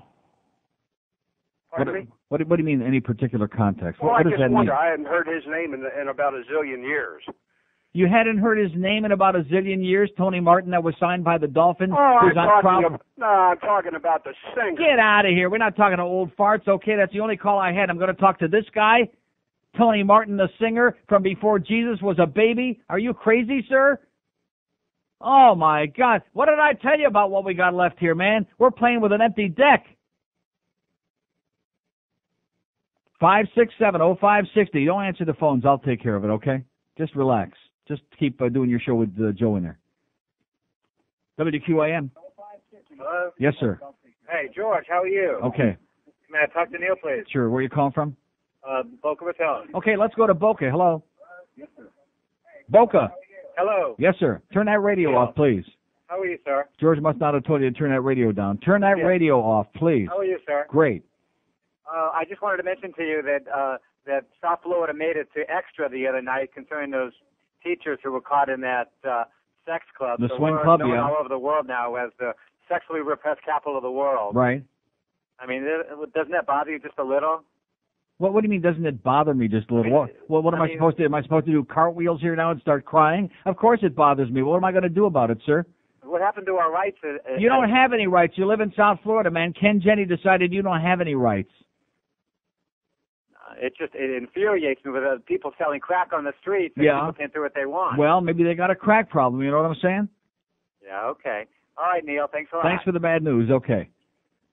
Like, that's a bulletin, okay? See, the things that I bring up weeks ago, now all of a sudden this guy just discovered, hey, it's all over the world that we're embarrassing. Hey, well, how about that? WQAM. Hello? Yes, sir? Hi. Hi. I want to talk to Neil. Where are you calling from? Danbury, Connecticut. Okay, let's take a call from Danbury, Connecticut. Hello? Hello? Yes, sir. Hey, Neil? Yes, sir. How you doing? Okay. Good. I finally got on the internet here. I got you, and it sounds pretty good. Great. Finally, everybody around here can hear you correctly. Everybody in the world is listening. Too bad we don't have a toll-free number, so you wouldn't have to be paying for this call, but at least we picked it up real quick, right? Oh, you picked it up in seconds. It was great. Excellent. That's right, because we knew you were calling long distance.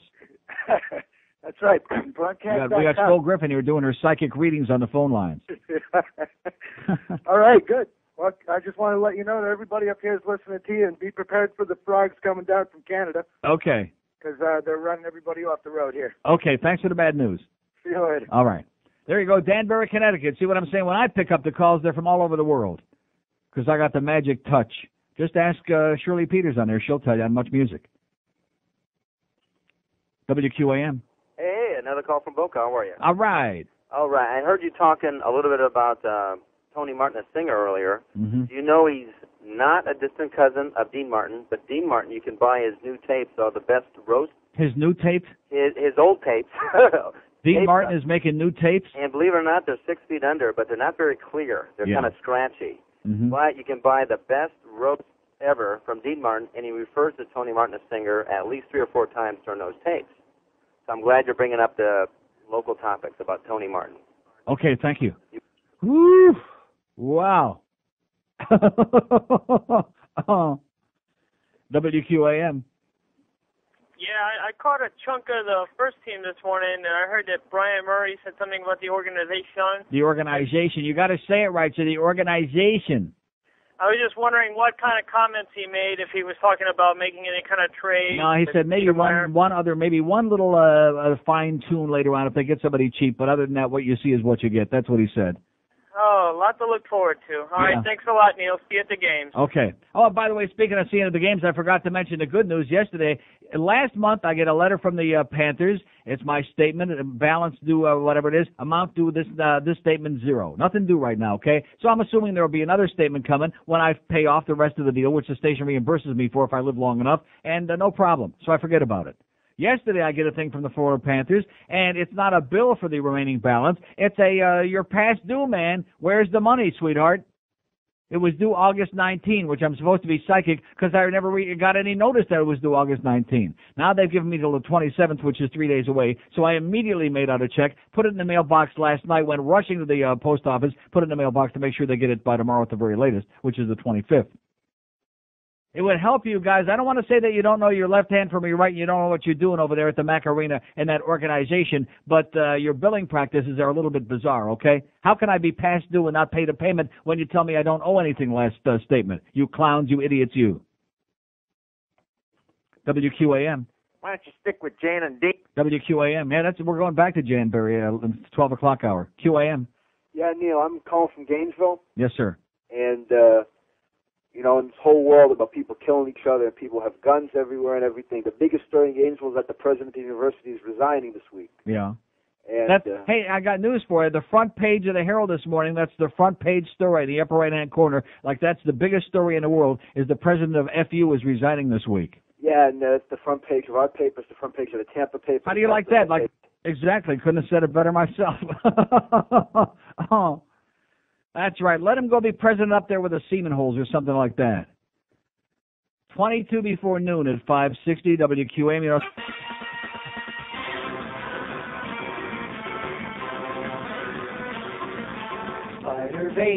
Spider vein, old broad get spider vein. Blue and red, it's really gross. That's why they invented pantyhose to wear over their legs to hide the spider vein. Combined with cellulite, it's not a pretty sight to see. It's more like looking at a graphic Sally Road map. Women on their feet all day, or giving birth in a frequent way. Get things that spread and grow inside, from her ankles to her thigh, all up and down her legs. Look at the spider vein. Up and down her legs, she's got spider veins. it's 11:43 at 560 WQAM. A little screenless action here for a while, just just for a little variety. See if that is that going to help you think? No. We'll see. Got a call in there from Connecticut. We got two inane calls from, one good one, one bad one from Boca. That's not bad, 50%. 5670560, pound 560 on the AT&T wireless line. WQAM, hello. Football rules.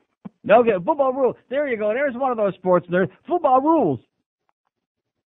Now, there's one of our QAM people. You know what I'm talking about? There he is. Football rules. Football. That's not with the T, by the way. That's Football. Football. All right, bozo, moron, idiot, imbecile, simpleton, jackass. Nice going, Greg. God bless you, baby, and your goddamn sports format. It's like getting out a gigantic magnet, just attracting every moron, every no-life, no-brain. And you know something? Back in the days when we were on, I don't want to say IOD, and they were doing this crap over here, and they were doing their 2 shares, it was kind of laughable. You know what I'm saying? Uh-huh. Yeah. WQAM. It's my birthday. Would you help me blow out? WQAM, hello. Neil, what's going on? Yes, sir. Doing 2 jobs today, huh? I'm doing a job. Hey, question for you. Why can't politics nowadays just focus on the issues at hand and never mind trying to find garbage on everyone? Sir, I hate to break the news to you, but if somebody wants to be the president of the United States and wants to, have his finger on a button that can blow up the whole world, I think that we ought to know probably a little bit more about him than what they decide that they're going to tell us or not. No, I agree. I think that if somebody has got a compulsive, personality, whether it's booze or whether it's drugs or whatever it is, if somebody's got that kind of a problem, and whether it's present or past, there's always the possibility it could make a comeback. Okay, well, I agree what you're saying, but my thing is focus on the issues, and if there's anything that would make that focus person on the issues. Are you talking about George Bush? When's he going to start doing that? Okay, I know that. I think you're a terrible candidate. Okay, but first of all, they're trying to get him out first off by showing his background. Nobody's trying to get him off. They're trying to make him answer questions. He's the one that brought up the business about how he could pass the national security test back when his father was elected to president. He could pass the test. He could still pass it today. And they're asking, well, what about before that? And he's going, well. No, I think he's losing credibility by not addressing the issue and saying yes or no. Sir, that's right. All it requires is a yes or a no. That's it. That's all it requires. Very simple. Bottom line is, the reason why he doesn't want to do that is because he has some of the strictest drug laws in the country. And if he goes out and says, yeah, I've done cocaine when I was in my early 20s. But sir, when you've already said that you haven't done it in the last 25 years since you were 28, that's like an admission. That's a tacit admission that you did it before you were 28, and he's putting people in jail every day of every month of every year in the state of Texas. Why wouldn't he come out and either say yes or no? So then why would you start out by saying then? Why don't we just stick to the issues? It is. No. What I'm saying is there should be a combination. I mean, all right, number one, okay, thank you.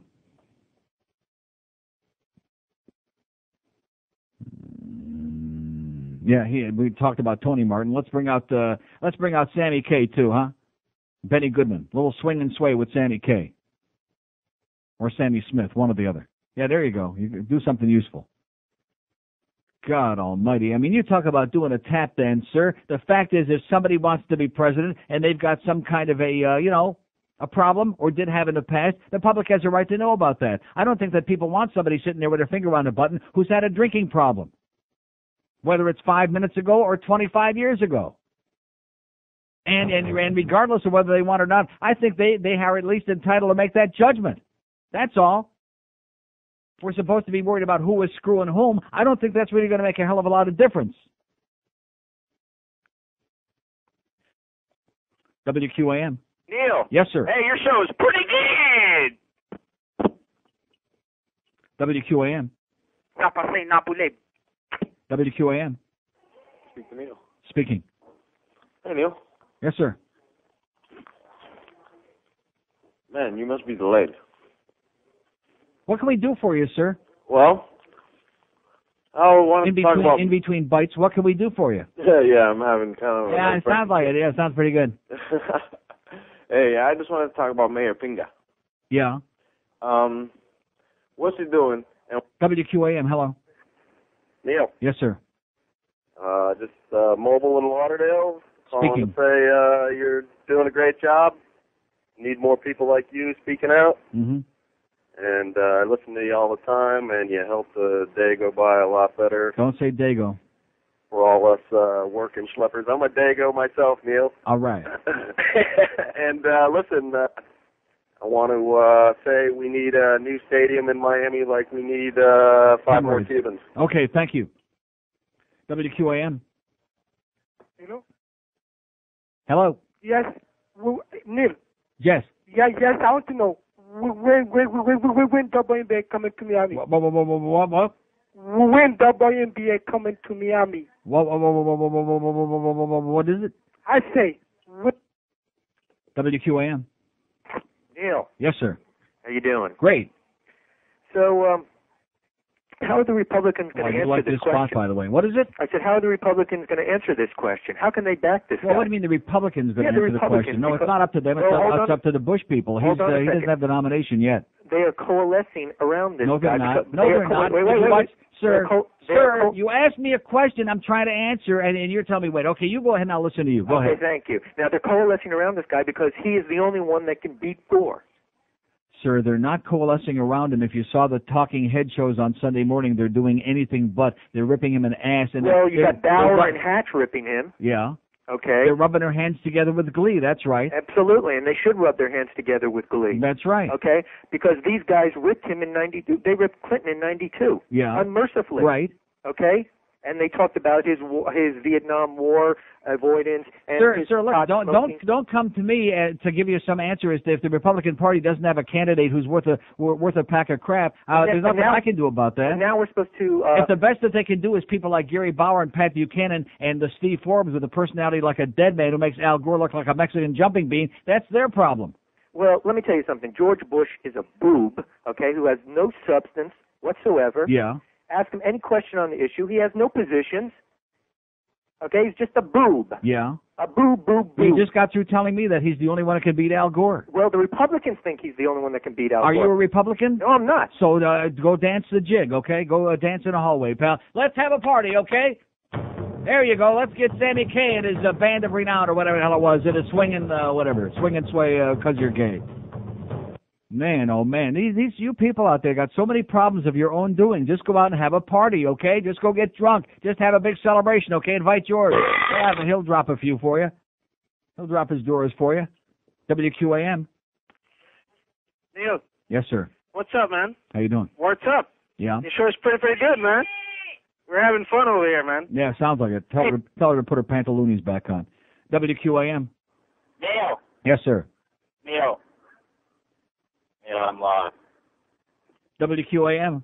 Now we're getting the real South Floridians admitting their problems. He's lost, huh? Yeah. No kidding. Have you seen the front page of the Sun Sentinel today? Yes. Yeah. What's the lead story is the Pompano High School band has a reunion. Yeah. And what kind of crappy, lousy newspaper is this? Crappy, lousy newspaper It called looks- the Sun Sentinel. Looks like a little country newspaper. Mm-hmm. Well, look on the editorial page where it says that the age of 40 should be the legal age for consenting adults to have sex. I think that makes a lot of sense, don't you? Uh-huh. WQAM. Hey, Neil. Yes, sir. Just wanted to tell you, man, F Marino. I don't care about Marino. Yeah. Never did. Been living here for 13 years. Mm-hmm. Well, Never number cared about 13, there you go. Now, look at that. Number 13 in 13 years. Great minds work alike. Never cared about Marino, man. And let me tell you something else. How come you went off a whammy, man? I missed that. How come I went off? The embarrassment factor was too high. Oh, man, I love that show. Yeah. I would stay up nights just listening. They stole my yarmulke because I couldn't continue. Yeah, that was really a great experience there, Whammy. In fact, that was the defining moment of this town, was the whole Whammy experience. That was their idea of putting on a great local station. That was their idea of really getting involved in putting together some great local programming. And by the way, the news, the sports, all of that's going off. You are aware of that, aren't you, by the way? All going off because they just can't afford it, you know? Whammy! God, it sucks. Uh-huh. Pretty embarrassing. I mean, they sure put a lot of effort into that production. You couldn't hear the audio. You couldn't see the video. They didn't put one creative thing in. See, I hate to break the news to those guys, even though they can't hear me, because Matty Lesham and his crowd are out there on the West Coast. I don't mean of Florida. I mean of the U.S., as far away as they could get them. But television is a visual medium. You have to put something in there. Like I said, even if they would have run, all the beautiful people from the MTV stuff, the people from Tens, if they would have put that on there. Did they do it? No. Did they do anything? No. That's why the show is not on, sir. WQAM. Yeah. WQAM. Hello? Yes, sir. Hey, Neil. Neil. I'm listening, sir. Yeah, how's it going? What can we do for you? I don't know. Uh-huh. WQAM. Neil. Isn't it amazing how they just love to dial the number and hear my voice? Yes, sir. How you doing? Well, Just as good as I was 14 seconds ago. all right. Great. Neil, the other day I'm in Key West with a couple of friends, whatever, we're partying, and we're walking to look for a taxi, whatever. Yeah. We meet a bunch of these little girls. Let me not say little girls. Like 18, 19, whatever. That's a little girl is 18 or 19? Well, for me it's a little girl. Yeah, how old I are you? like little girls. How old are you? 24. That's not a little girl. No, it's perfect. Uh-huh. So anyways. Legal. Yeah. So anyways, my friend starts talking to a bunch of them, and I meet these two girls. They're really pretty, whatever. Yeah. They're talking to them, and they're like, oh, you must be all messed up, all drunk. And I'm like, no, I'm on crack. They're like, you're on crack? I'm like, no, I'm a Schwarzer. And Neil, there were two Yiddish little Jewish girls. And when I said that, I go, no, do I look like a Schwarzer? She goes, yeah. They're dirty animals. Could you believe that? Yeah. You could? And? No, nothing, whatever. Okay, thanks. So let them lose their souls. Maybe she saw The Godfather one time too many. WQAM. Damn, Marina sucks, all right? WQAM. Hey, Neil. Yes, sir.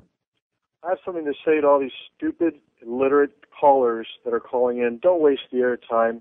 Quit calling in. Go do something else. Yeah. That's all I have to say, Neil. Okay, thank you. Now, don't stop calling. Don't pay any attention to him. Just keep those phones buzzing. That's the way I like it. WQAM. Hello. It's a fantastic lesson in human nature watching this. Yes, sir. Hey, Neil. How you doing, buddy? I'm doing great. Good. You know what? You should run for president because we don't have a damn person that can run in this country. Yeah, maybe Barney Fag ought to run first, kind of pave the way for me. And you can have George as your vice president. No, I don't think so. I don't want to stick him. Okay, thank you. WQAM. Hi, Neil. Yes, sir. Steve Nickel here. Just telling you hello. Yeah, pretty weak. Pretty weak, Steve Nickel, okay? Pretty weak. Just telling you hello. Oh, my God. I'm going to tell you, seriously, if there's anybody who ever thought that there was a place that's the end of the earth, guess what? Open a window and look outside. You're in it. This is it. This is the end of the world. Even Skeeter Davis never saw an end of the world like this one. How's she doing, by the way, old Skeeter? WQAM. Only if. WQAM. The sky is falling. WQAM. Hello, Neil. Yes, sir. How you doing? Okay. It doesn't matter. WQAM. My bum is on a loan. My bum. See, I love the. Oh, by the way, that was number 3 last night. Number 3 on TRL. Tom Green. The Bum Bum song, number 3. How do you like that? He said, "Kids, call in and vote for it," and they did. Nice going, Tom.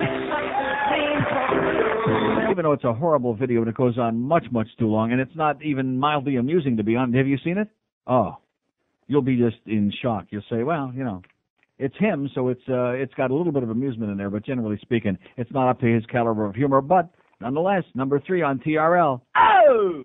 Which is kind of embarrassing because Nick and Jeff were hosting the show from 98 Degrees, and they were number 4. The first week on, the Bum Bum song, Tom Green. I'm amazed that anybody in this town is even allowed to watch the Tom Green show when you come right down to it. I'll tell you one thing that's still legal. I mean, any day now they may outlaw this too, and that's great cigar smoking pleasure from our friends at Nick Cigars. That's right. One of these days, Sheriff Ken or somebody in Broward, somebody in Dade, they'll say, well, we better step in and make this illegal because people are having too good of a time smoking those great cigars. But the last time I checked, it's still kosher. It's still okay. And play that Hank idea. Have you got it there? No, seriously, because I want to discuss this before we continue. Before this show goes on. WQAM, Miami, Fort Lauderdale. Yeah. Okay, so he slurred a little bit, okay? When you're fat like Hank and I am, you slur every now and then. At least you didn't say the spokesman anyway. Now, what were we just arguing about since you always agree with everything I say? And by the way, you did say Jennifer Lopez is a skank. She looks like she's gotten punched in the nose several times. Bad. And it feels She's gross. badly. But at any rate, we were just talking about food, and I was trying to explain to you why is it so difficult to understand. Listen to me carefully. Atlantic City Subs, we love them. They're great, okay? Fantastic, good stuff. And they brought food in this morning for, unfortunately, the worst team. And nevertheless, when they bring the food in, there's some laying around. We get some because they like us too.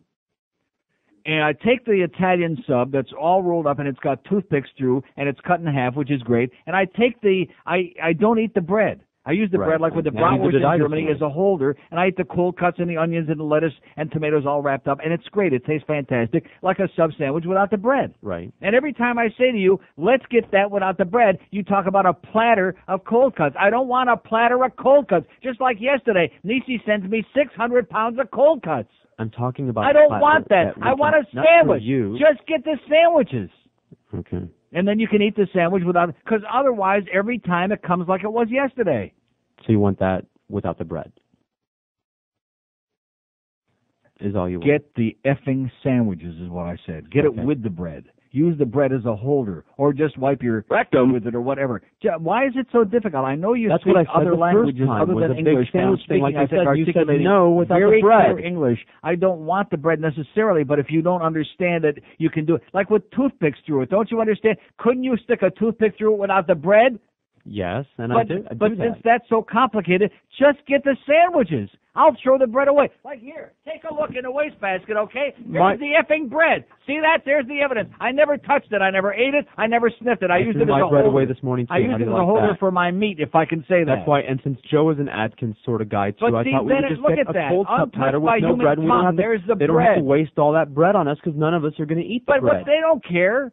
How much can this bread cost them anyway for crying out loud? They make it themselves. So there you go, even cheaper. Joe wants the bread. Call Tom Green. Call Undercutters Subs. God, I mean, you talk about making a production out of nothing. Just get the sub sandwiches. I'll throw the bread away. Then there's no complicated instructions. We don't have to worry about getting a whole platter like I did yesterday. Oh, my God. I like it rolled up, so like it's all together instead of like that thing I had yesterday. With all due respect, Nisi, I mean, get serious. WQAM. Hello? Yes, sir. Is it Neil? Yes, it is. Is it Roy or is it... WQAM. Yeah, mobile. Yes, sir, speaking. Neil? Yes, I am. Neil, George's out of control. Ever since he gets a show now, he's steady up you. He's what? Steady bothering you. I just turned it off for a second, and George, you were going at it. He doesn't understand that. Every time he gets a show, I don't understand what you just said. Whenever you're in your absence, he does a show. Right. And ever since that, anyone who has a business, you let the undergraduate start get a taste of it, he's not going to be in line. Oh, there's no question about that. Since he started doing a filling on vacation, what he does is while I'm doing this show, he practices a show in there, and Joe sits in there and is the audience. He does another show in there with Joe Costello while I'm on the air. Exactly. And it's very every day, in between, marking down the names of the chronic callers on that yellow pad. And as a bad marriage, it's going to be over at some point. Yeah. So I guess he forgot the bird. Okay, listen, very good points there, excellent, but he's not listening. He's ordering lunch. No, seriously, I could say anything and it wouldn't make any difference because he's not paying any attention to anything I'm saying right now. He's in La La Land. See, exactly. And Joe is, he's not, Joe is just on the payroll here now. He's making up for lost time. He's just getting paid for sitting around and being an audience, which is fine. Don't bother me. How do you like that? How do you like that? Hit the jackpot, baby, and it still didn't get on the air. All right. Asshole from Hollywood. All right. A as in major. He's an asshole. Asshole. All right. When they start sounding like you with that whiny, whimpering voice, that's when it becomes chronic, okay? That's when it becomes uneffing acceptable. Any other questions? WQAM. Hello? Yes, sir. Yeah, Mobile in Fort Myers. Speaking. Hey, Neil, listen, I just got to thank you for last week when you were talking about the pizza. Yeah. Okay. Oh, did you go to Godfather's? Yes, I looked it up right away in the phone book. It wasn't in there. And you'll never guess what it is. It's in a damn Hess gas station, a new Hess gas station where they got these food things up here now. Yeah, that's the new thing. You get gas in your car and gas in your ass, I guess, is the way it works. Yeah, double barreled. Yeah. Double but duty. It was good, though. It was good. It was the same as it was before, that nice tasting sauce and stuff like that. So it was real good. Did they have the Mexican pizza still? No, they just had the pizzas. They would make them, and you can actually order them to go too. They don't deliver, of course, but you can go there and order those deals they have, like Domino's and stuff. But much better than all that other crap that they have. Right. Excellent. I'll put them on the map again, man. All righty, Neil. Thanks. Nice talking to you. Okay, there you go. We got a caller in Fort Myers who went over and tried Godfathers. Nice going, Neil. Oh! Well, we need Godfathers back here desperately. I mean, desperately. What a great place. It's so typical. Anything good. You know what I'm talking about? Okay. Yeah, most of the good stuff that comes here vanishes, just like him. By the way, Eric faxed me a thing this morning about how when Howard was out in L.A., he was visiting their FM, KFI's FM, whatever that is, which they have him on in the morning, and he went to the studio at night at KFI because he's now become a big Phil Henry fan. And was sitting there watching Phil do his thing, which, of course, watching the show when Phil does it, watching the way he uses that phone and do the voices, that's really special. It's unbelievable. And I'm thinking to myself, boy, Howard could sure learn something about comedy watching the Phil. WQAM. Maricón. WQAM. See, how come your Spicks have nothing to say? Those aren't my sticks. Those are your sticks. No. How come your Spicks have nothing to say? I wasn't saying you. I mean, you take it personal again. You said mine. Joe is right up there. I'm saying your Spicks, meaning your people out there in Radioland, not you. Those aren't mine. I just got through saying they're not yours. How come your? Now it's yours. Jesus Christ. The guy was right that called before. Man, since you started doing these fill-in shows, you're just a maniac. You're out of control. You're a lunatic. And defensive, the most defensive professional Cuban I've ever seen in my life. You've changed dramatically over these last months. You've become like a little Cuban on legs. I have not. WQAM. Hello? Here's another one, yes? You think Dallas Stars is... What is it? You think Dallas Stars going to... Yeah, Dallas. When you learn to speak English, call me back, okay, baby crap? Dallas Stars, WQAM. Neil, yes, God. Sir. Speaking. Fort Myers Mobile. All right. You know, this guy must be crazy over here thinking that Godfather's Pizza is good. I took a look in there. You took a look in there? Did you eat the pizza, sir? I wouldn't want to. Sir, let me say it again. Did you eat the pizza? That's the question. The answer is obviously no, and guess what? You lose. We believe the other guy. Now, I'm not saying that Godfather's is necessarily the same as it was because it's a long, long time, years and years since we've had him down here. But the other guy said he actually tried it, and it was great. See, I don't go into a place and look at the pizza. You know, I try it. If I'm going to make the effort to go into the place, I'll probably try it and see what it tastes like. He reminds me of the woman that time that was shopping for a slice of pizza at Cazzoli's. Remember I told that story years ago? She was in there shopping for a slice. She was ahead of me online, and, well, she was looking at, no, I don't want that one. And she took like 5 minutes deciding which slice she wanted while the thing was sitting there getting nice and cold. And by the way, how come we don't have hardly any places in this town like they do in any real city? Like in Toronto, downtown is Pizza. It's great. I love it. Even though I shouldn't be eating no pizza with crust, but I love it. And they got a whole different variety of them. And you go in there and you order a slice, whatever kind you want, with peppers, with sausage, with pepperoni, whatever. And they stick it in the oven and heat it back up for a couple minutes. It's great. They're always mobbed, round the clock. They're always busy. How come we don't have that here? Can you imagine going to New York and not finding a zillion places out there that have pizza by the slice? Of course not. Boston, a million places. L.A., any real city. Do we have that here? No.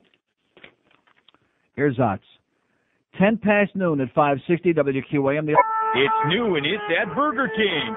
Godfather Trilogy action figures. They're fun for the whole family. Collect all 10 Mob action figures with each Whopper, fries, and super large drink. And that's a super large drink, no exception. Get Sonny in his favorite garbage can so you can beat the crap out of Carlo after he punches out Sonny's sister. Or get the bullet-riddled body of Sonny after he gets it at the Jersey toll booth. Wow, isn't that great? Impress all your friends with the Don himself. I'll make him an offer he can't refuse. So start organizing your neighborhood now and get the Godfather action figures. Remember, it's only business, and it's at Burger King. 12:15 at 560 WQAM. By the way, that guy that called all surly and psychotic at me and claiming I had bad taste and I don't know my women, you know what? He's upset because he had several masturbatory experiences. Watching the Jennifer Lopez video. Scored. And you can't put it back in. It's one of those things you can't take it back, Like a compliment. You can say, hey, you're a really good guy, and then you find out he's an asshole. I take it back. You're an asshole. But, Scored. Once it's out, you can't put it back in. Right. You can't suck it back in. WQAM, hello. I'd like to speak to Neil. Speaking, sir. Good afternoon, Neil. Buenas to you. Good at you. I was just calling to say this is great. I'm a first-time, long-time, listening to the return of the lightning round and sounding like George is on his way. It's not the lightning round. It's just that every now and then these people need a kick in the ass, and we do this for some reason. All of a sudden they come out of their shell. It's just it's the nature of this town. I've been doing it for 100 years. Well, I hope that George isn't going to take the route of the bird. What does that mean? Well, you ran him off, right? I ran him off? No, he ran himself off. Well, fair enough. Listen, I have a shameless request. Yeah. The Barney bit, where the Barney's taking a dump. Yeah. With all the gas being discussed with the Godfathers, could you play that? I'll work on it. Thank you so much. Okay, I think the answer is no. No, I'm just getting pretty ponderous. You know what I'm saying? It's getting almost as ponderous as as that. How's that lawsuit coming, by the way, with WIC? Oh! How's our good friends Bob and Cheryl doing over there? Remember Bob Green, the one you took to the swing club that time? WQAM? Neil. Yes, sir. You have to call and tell you thank you very much. I went to Vegas and plunged my brains out. And was that your first time? First time. And? Unbelievable. Wasn't what a it great? place. The best. Where did you stay? The Rio. Oh, so sorry. No, I just had a bad experience in there one time, and I hate the Rio. In addition to which, it's so far off the beaten path. Why would you want to stay there? Yeah, absolutely. I guess it was a good first time because it gave us an opportunity to decide where we want to go back to. But you did rent a car, though, right? Absolutely. Okay, well, then it's okay. You can stay drove through the desert to the Grand Canyon. Right. Very scary ride. But it's amazing to see all the stuff out there. I mean, out in the middle of the desert, in the middle of nowhere, how they did this. Thank you, Bugsy Siegel. God bless you. Absolutely. And thank you, Neil, for allowing us to, or promoting it on the air, I should say, for this number of years. Hey, believe it or not, man, there are actually places in this country where you can have a good time. This is not one of them, but Vegas sure is. Yeah, thanks, Neil. Okay, glad you enjoyed it. Bye-bye. They had a really interesting thing. I think it was, what was I watching in Toronto over the weekend on the CBC or somewhere? Oh, no, it was on A&E. It was on A&E about Bugsy Siegel and about the early days. In fact, it wasn't just about Bugsy Siegel, but it was about the early days with the saloons and the cat houses in Vegas, and then about how the war came along and they had to shut the 16th Street cat houses down, and then about how Bugsy Siegel came along. Because they already had gambling out there, which I wasn't aware of. They had some downtown, very small casinos in the 40s. And then Bugsy came along, and that's when they moved it, built the Flamingo at a very outrageous cost, and started the Strip. So thank you, Bugsy Siegel. Rest in peace. WQAM. All right, sports fans. No, 2 o'clock, Jim. 2 o'clock. Can you hold it? All right. Thank you. WQAM. Rob Niedermeyer sucks. Okay, there's a bulletin for you, okay? Rob Niedermeyer sucks. That's not what I heard this morning from the spokesman. Have we had any hockey calls today? No. No, except that one, the little baby talk of Julio there. The Dallas. Do you have any idea how people laugh at you, sir, when you talk like that? Everybody in this community, it's such a black eye for every Hispanic of every descent when you start with that little Spanglish baby talk. The Dallas Stars. It's almost as bad as New Jersey. Can you tell me about the New Jersey Devils? You know, after you've been here, when you've lived here your whole life, you think you'd be able to learn to speak the language, okay? And that goes back to you bubonic speakers, too. Let me say it again. Peter Worrell, he speaks perfect English. He can't play hockey with a crap, but he speaks perfect English. Kevin Weeks, he speaks perfect English, okay? Mike Greer speaks perfect English. Grant Fuhrer, all the dark-complected Canadians, all those people I saw in Finland, all three of them, all two Schwarzers I saw in Cologne, Germany, they speak perfect German, whatever language they're speaking. They don't be speaking bubonics. One of the most disastrous things, if anybody believes out there for a second that this isn't a disgustingly racist country, the fact that the education system and the government that operates it allow people to walk around speaking like that and graduate them through middle school and through high school and give them some kind of a piece of paper that says that they're like a human being, it's a disgrace. It's a disgrace. Give me a song and a dance about, well, if it's spoken in the home, too bad, okay? How about if we don't have any more illiterate teachers? How would that be for a start? How that would be good. Teachers and principals who are speaking bubonics, and they're supposed to be able to teach kids to speak properly? What a joke that is. A big frickin' joke. How about bringing in people who are articulate and qualified and paying them some serious money to educate your kids? And you people won't stand for that because you don't give a crap enough about your kids. WQAM. Hey, Neil. Yes, sir. Neil, I've listened to you for years. Yes. And I enjoy you. I like your show. I actually call many times. There's a big butt coming. Okay. I can smell it, yeah. I bet. I'm backing in. Listen, your stand with George W. Mm-hmm. I hate to say it, Neil, but I'm not going to call you a hypocrite, but your stand is very hypocritical. No, it's not. It is, Neil. I mean, I was really thinking about that, and if it had been anybody else, I know you don't like the guy because he's, George's son. He's Republican. Sir, he doesn't stand for anything. Before this business about the alleged cocaine or what drug use came out, I still didn't like him. This has got nothing to do with why I like or don't like him. He doesn't stand for anything. I was trying to plug different personalities into that, and if anybody else had come out and had a drug use incident 25 years ago, you would be railing. No, sir, not a drug use drug, cocaine. If it was marijuana, I couldn't care less. Not cocaine and booze. He's got an addictive personality, it sounds like to me. I don't think most people want a president who has an addictive personality, or if they do want one, I think at least they've got the right to know that before they go and make an intelligent vote. And you know that as well as I do. But Neil, 15 years ago, How about if he murdered somebody 15 years ago? No, I'm saying 15 years ago, a gay guy couldn't, hold a position. I mean, well, excuse the pun, but... What does that have to do with it? What does that have to do with having an addictive personality? Well, you're constantly saying that the drug laws in this country are arcane, right? Yeah, no, I'm not talking about cocaine. Only marijuana. Cocaine shouldn't be legalized or decriminalized. Of course not. Well, cocaine is one of the most dangerous substances we have. It's killing this country, sir. Well, the thing is, the guy made a mistake 25 years ago. I don't like the guy. Why doesn't he admit it? Why doesn't he just say that? I don't know who has his ear. Maybe he's getting bad advice. But the thing is this. It's 25 years ago. No, sir, you don't understand. The question is, why won't he be forthcoming? This was the thing with Clinton. He lied about this and he lied about that, all of which was true. Then how come this guy, instead of being more like Clinton, you'd think that he'd want to be exactly the opposite? Okay, I experimented with drugs. I had a booze problem. That was a long time ago. Okay, fine. And I think what you're saying is, if he came out and admitted it totally in the open, then you wouldn't have a problem with it. I would have much less of a problem. That's right.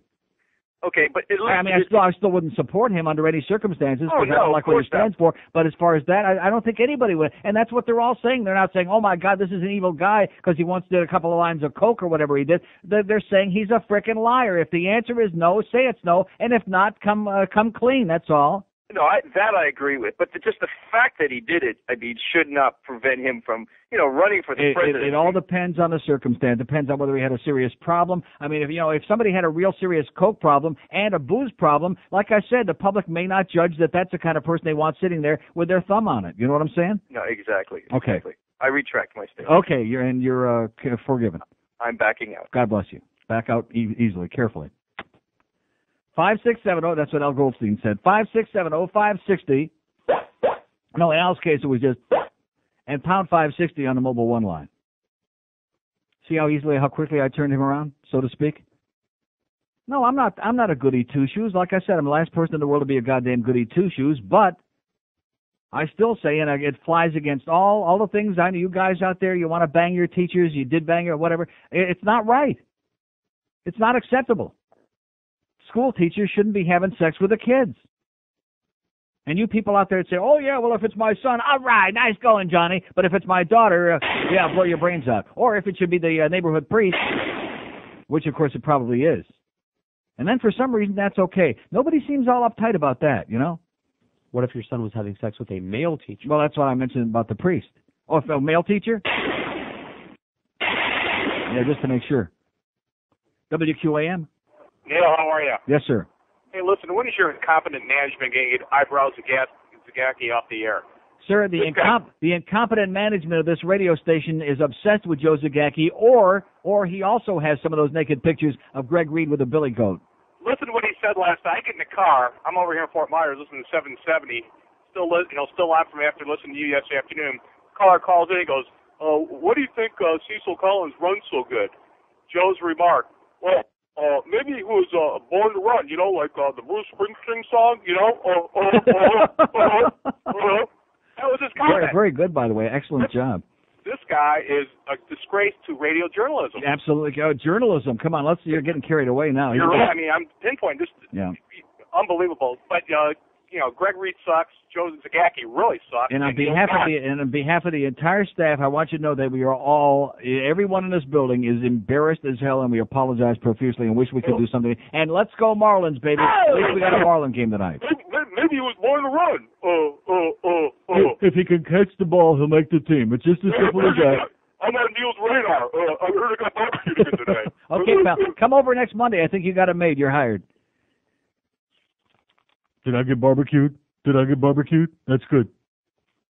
I mean, seriously, you listen and you think to yourself, now, wait a minute, what kind of an imbecile could have put this man on the radio in a major market? He makes the Lenny Martez spots sound like agency spots. Really.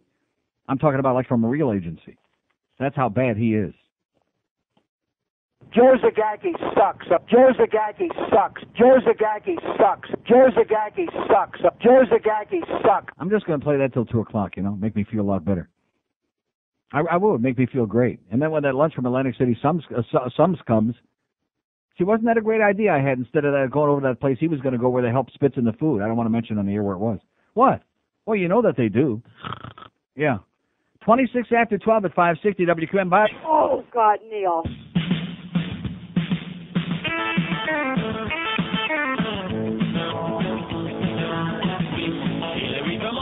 Hillary from Little Rock, Arkansas. Got an idea from Tiffagor. Moved to New York and run for senator. All through the state, people shout your name. Hillary! You will never beat Giuliani. No, sir! The idea seems so silly.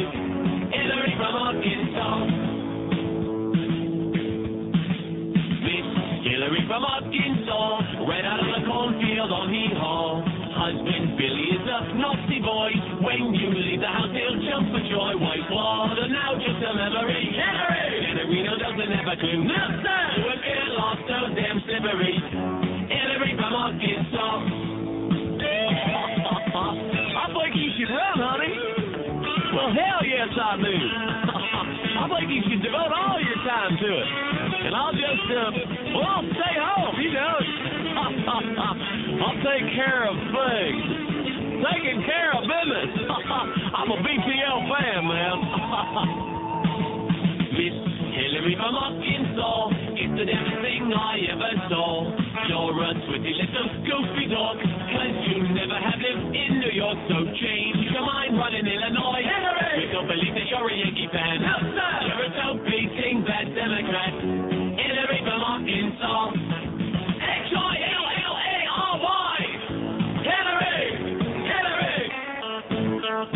1232 at 560 WQM. In addition, by the way, the George W. guy that backed out gracefully about 10 minutes ago. In addition, like we said before, and should be pointed out over and over again, when the governor of Texas is having a lot of people put in jail for cocaine use, and he himself may see it's a felony. It's against the law. It's not a question of, well, did he do a little bit too much booze? It's against the law. It's a felony.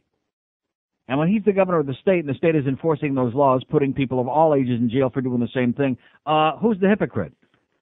Anyway, somebody faxes me from USA Today yesterday. Look at that. We're killing ourselves with sweets. How do you like that?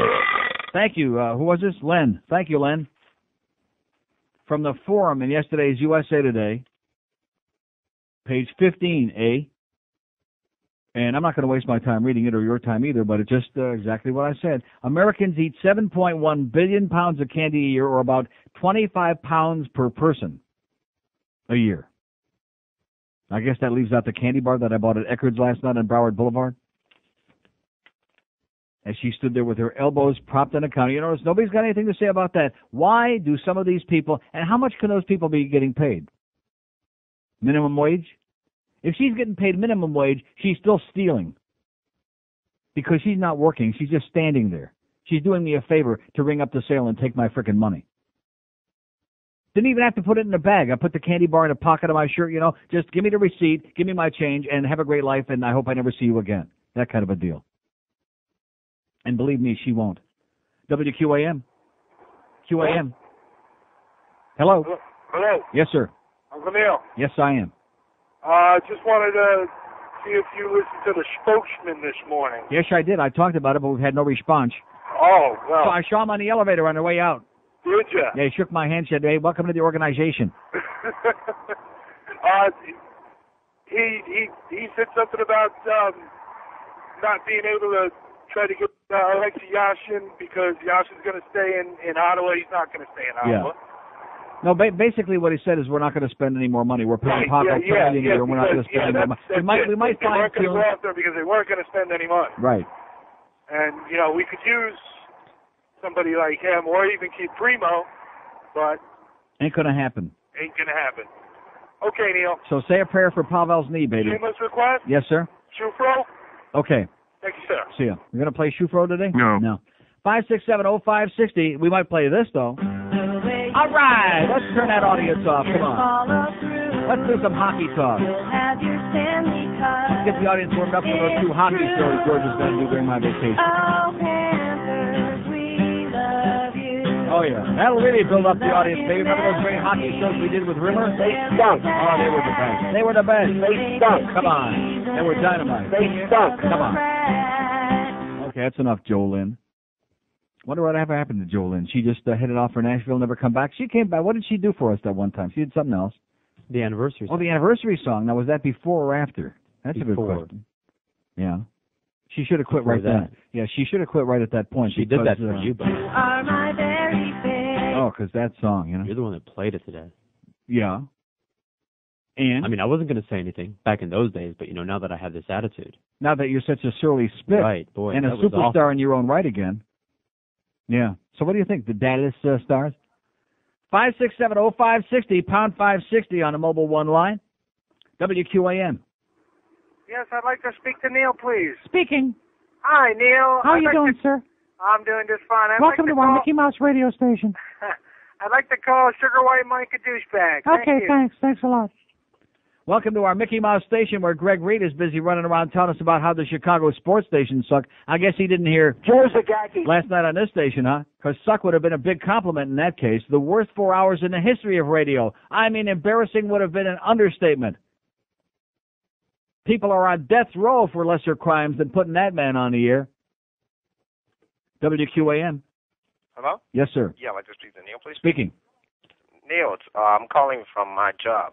Me and my wife are going to Vegas this weekend, and we rented at the Imperial Palace. Is that any good? It's in a good location. It is?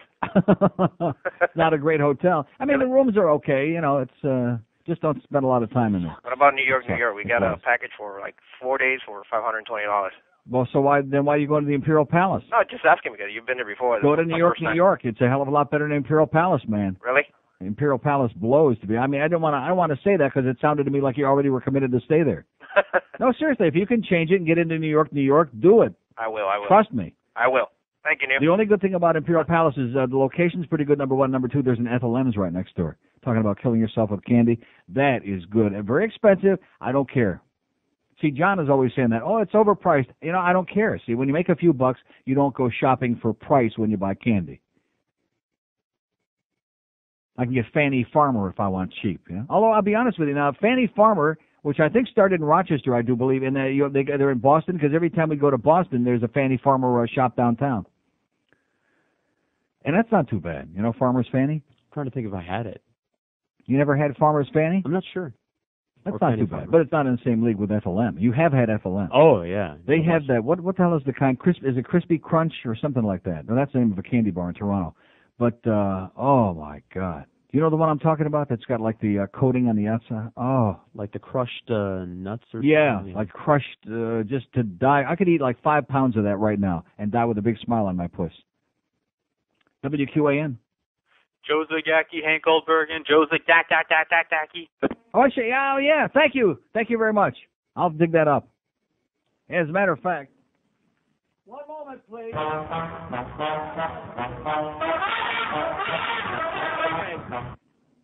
Oh, thank you, by the way, Sammy K. Gay. It's the talent is, is that on? Which one is that on? I thought it was on 92. Maybe it's not in there. Is it? No way. Definitely not in there. Let's see. I'll look for it during the break, but it's definitely in here somewhere. Isn't it? I thought for sure it was on. It's on one of them. I thought for sure it was on 92, which I have in my hand right now. Oh, it is on here. Okay. WQAM, hello. Haitians rule forever. We rule. We love Haitians. Yeah, Haitians rule. Yeah. Haitians rule. Could you understand? I wanted to translate. Did you get it? Yeah, man. Okay, thank you. Haitians rule. That's not what they say in the chicken coop, I'll tell you that. 20 before 1 at 560 WQM South. Joe Zagacki sucks, okay?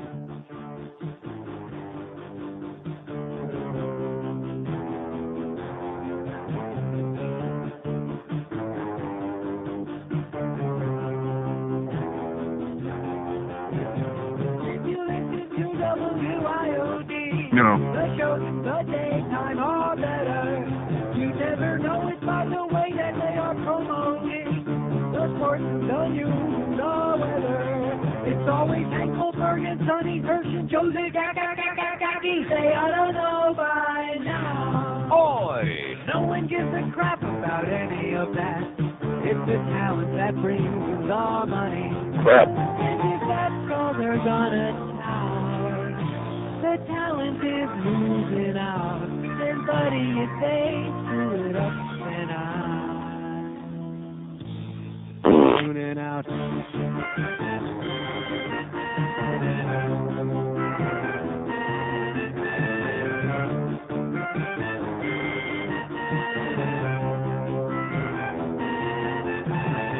Neil and Rick and Stubbs are what we're listening for. The ratings have never been better. But all you'll ever see on the TV or on the billboard is the coast or the sports or the weather. Yes. It's always Hank Goldberg and Sonny Gershon, Joe Zagacki. They ought to know by now. Crap.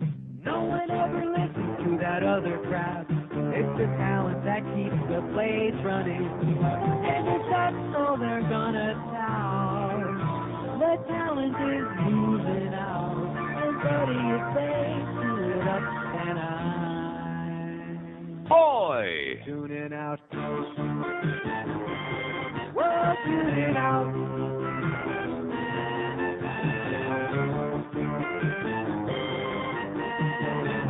Those are the days when Boca Brian was a real talent. It's 1246 and 560 WQAM. It's, I'm thinking back to these 23 long, ponderous years I've been on the air in this town. I don't think I could have survived without the great promotion I've had in every station I've worked at. You know, the only guy that really promoted me, really enthusiastically and spent a ton of money, was Paxson. There you go. Love you, buddy, bud. He said it was all a bunch of bullcrap anyway, all that other stuff, in one of his more lucid moments, which didn't have too many of them, but nevertheless. Yeah, that's what he said, all that language stuff. That's a bunch of bullshit, is what he said. After he finished talking about the goddamn Italians and how they were screwing up his yacht. Nice going, buddy, but we had billboards all over. Even after I told him I was leaving, they were still putting up more billboards because Harry Penis Valentine, the very short-term, short-lived program director, he said, yours is the only show on the station that's worth promoting. We're too embarrassed by the rest of the crap. How do you like that? Crap. That's what he called it. WQAM. Hi. Yes, sir. Good afternoon. Good evening. How are you doing? How you doing today? All right. One of your Dark Complaints listeners. All right. Hey, by the way, you turned me on to the Sub Center. I love the food, man. Right. It's great. Good people over there, too. They are. Yeah, they really are. I wanted to say something to you, Neil, about you were talking earlier about, this whole Bush thing with the whole hypocrisy. You know, one thing that hadn't gone noticed, you're one of the few people I've ever heard even talking about the sky. What in the hell ever happened to the Bush brother? I think his name was Neil, was it? It's like, you know, Neil, when they get ready that was George's brother. I'm sorry, whose brother? I'm sorry, yeah, George W. George Sr. No, that was was that George W.'s brother or his uncle? No, I think that's his brother. Yeah. Because there's Jeb and George W. and then Neil. The one that was in the banking scandal? Yeah, I know. You notice how he just disappeared all of a sudden? Mm-hmm. You know, it's like these people who... Well, they're trying to find another state for him to be governor of, I think 2004, yeah. So they could just franchise it out, huh? Right. It's just, you know... It's like Godfathers. They're going to have franchises all over the country. Absolutely. And the other thing I wanted to comment on, Neil, is being just a human being, not even in terms of being a black man. You know, I'm a little sick and tired of people. You know, this whole thing with the commissioner here who's caught on tape doing stuff. You know, I pick up pieces of black press and they say, oh, Harry Carey ratted on him, and oh, he's being this and that or whatever. He should have never. And I'm like, the bottom line is he's a crook. He's a crook. Yeah. I don't care what color. You know, you have to be able to call a crook a crook. Right. Because you lose all credibility if you don't. Okay, pal. Take care. God bless you. There you go. That's right. A crook is a crook. Well, that goes back like the O.J. thing again. You know, he was being picked on because he was black, you know, and murdered 2 white people. I mean, what the hell's wrong with these people anyway? WQAM, hello. Yeah, hi, Neil. Yes, sir. I think you're being a little hard on Joe Zagacki. On Joe Zagacki? After all, how many radio stations will give a job to somebody on life support? You got to help the handicapped. Yeah, that's true. I think he fills several minorities. First of all, he's got that the lips that go from ear to ear, which I think fulfills certain handicapped minorities. Yeah. Yeah. Well, listen. And then being personality challenged, I think, is another category. But I think more shocking, and I use the word shocking, is ESPN giving Dan Le Batard a program on Sunday morning. That shows you how desperate they are, doesn't it? Yeah. That little bastard. Yes. He has a journalist from Los Angeles every Sunday, and he told this fellow last Sunday that the only reason that he was in his program was because he was a friend. So the guy who was very sharp told him, "Boy, you must have some real good friend in ESPN." Exactly. Well said. I think you know, I started elaborating my mind what goes on. Who this guy knows? What kind of incestuous relation? Right. What kind of naked pictures does he have? See, that's the way it works around this building, is that all of the people who are here that shouldn't be here, they have naked pictures, believe me. Yeah, but then you got a lot of pictures because you got the Three Stooges in the morning, which are also beautiful. Right. They got naked pictures. Sam the Sham, he's got naked pictures. Screw Ann in Sales, she's got naked pictures. And I know the Water Nazi, she's got naked pictures. Right. And can it be shown? Can they be shown, or they are very... can they be felt? Not felt that, but shown. Are they worthwhile, any of them? No. Oh, then. Only the Billy Goat, I think, don't look too bad. Okay, listen, have a great day, amigo. I'll give your best to Joe. Okay. I'll say adios to Joe. Adios, Joe. Too late. Adios, Joe. He wanted to make a quick exit. 5670560. Thanks to our good friends at Atlantic City Subs for coming back a second time today. And you notice how much happier they were to bring us the food than they were the worst team? They just, Oh, yeah. They love us. They can't stand those guys. No, Geldy's okay. The other two are kind of weak. No, actually, it was kind of interesting because after the BM embarrassment on the morning show this morning, so during the break, they're coming out and they're all, asking me, because even Geldy knows that I'm the only hockey maven in this place. That was a 2-hour blowjob. It was embarrassing. It was really. In fact, I think Mandich is probably going to talk about it today at 2:00. About the embarrassing suck job they did again on the spokesman this morning. Even though Mandich, of course, is not hockey intensive, at least I'll say one thing for him. I see him at some of the games. Used to see him at the Old Miami Arena. At least he makes an effort to go out and see and get involved and learn something about it, as opposed to some of the bozos around here. Well, now look at that. Thank you so much. That's exactly what I wanted.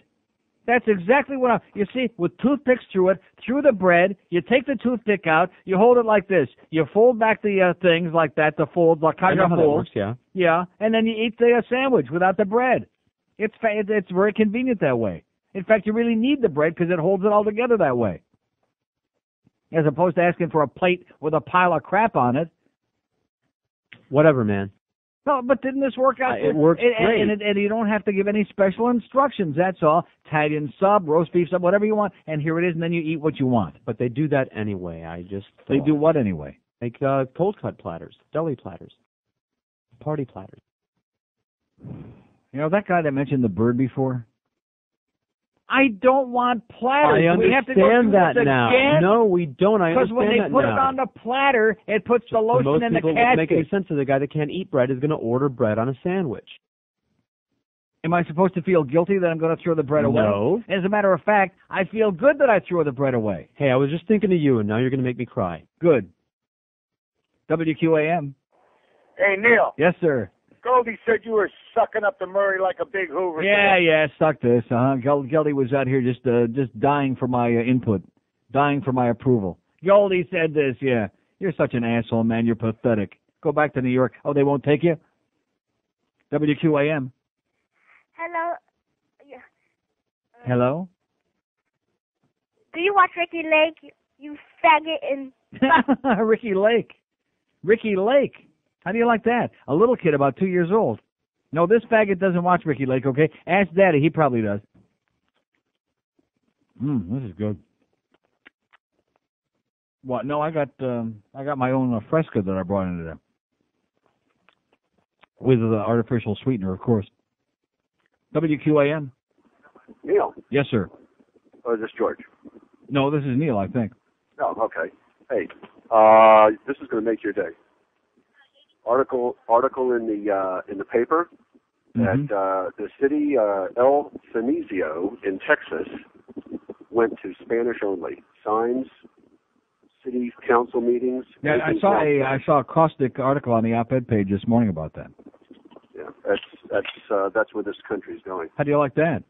Yeah, as they said, because 80% of the people spoke Spanish, so the 20% that speak English, they're screwed. Yeah, well, maybe they'll be encouraged to do the smart thing, and that is get the hell out of there.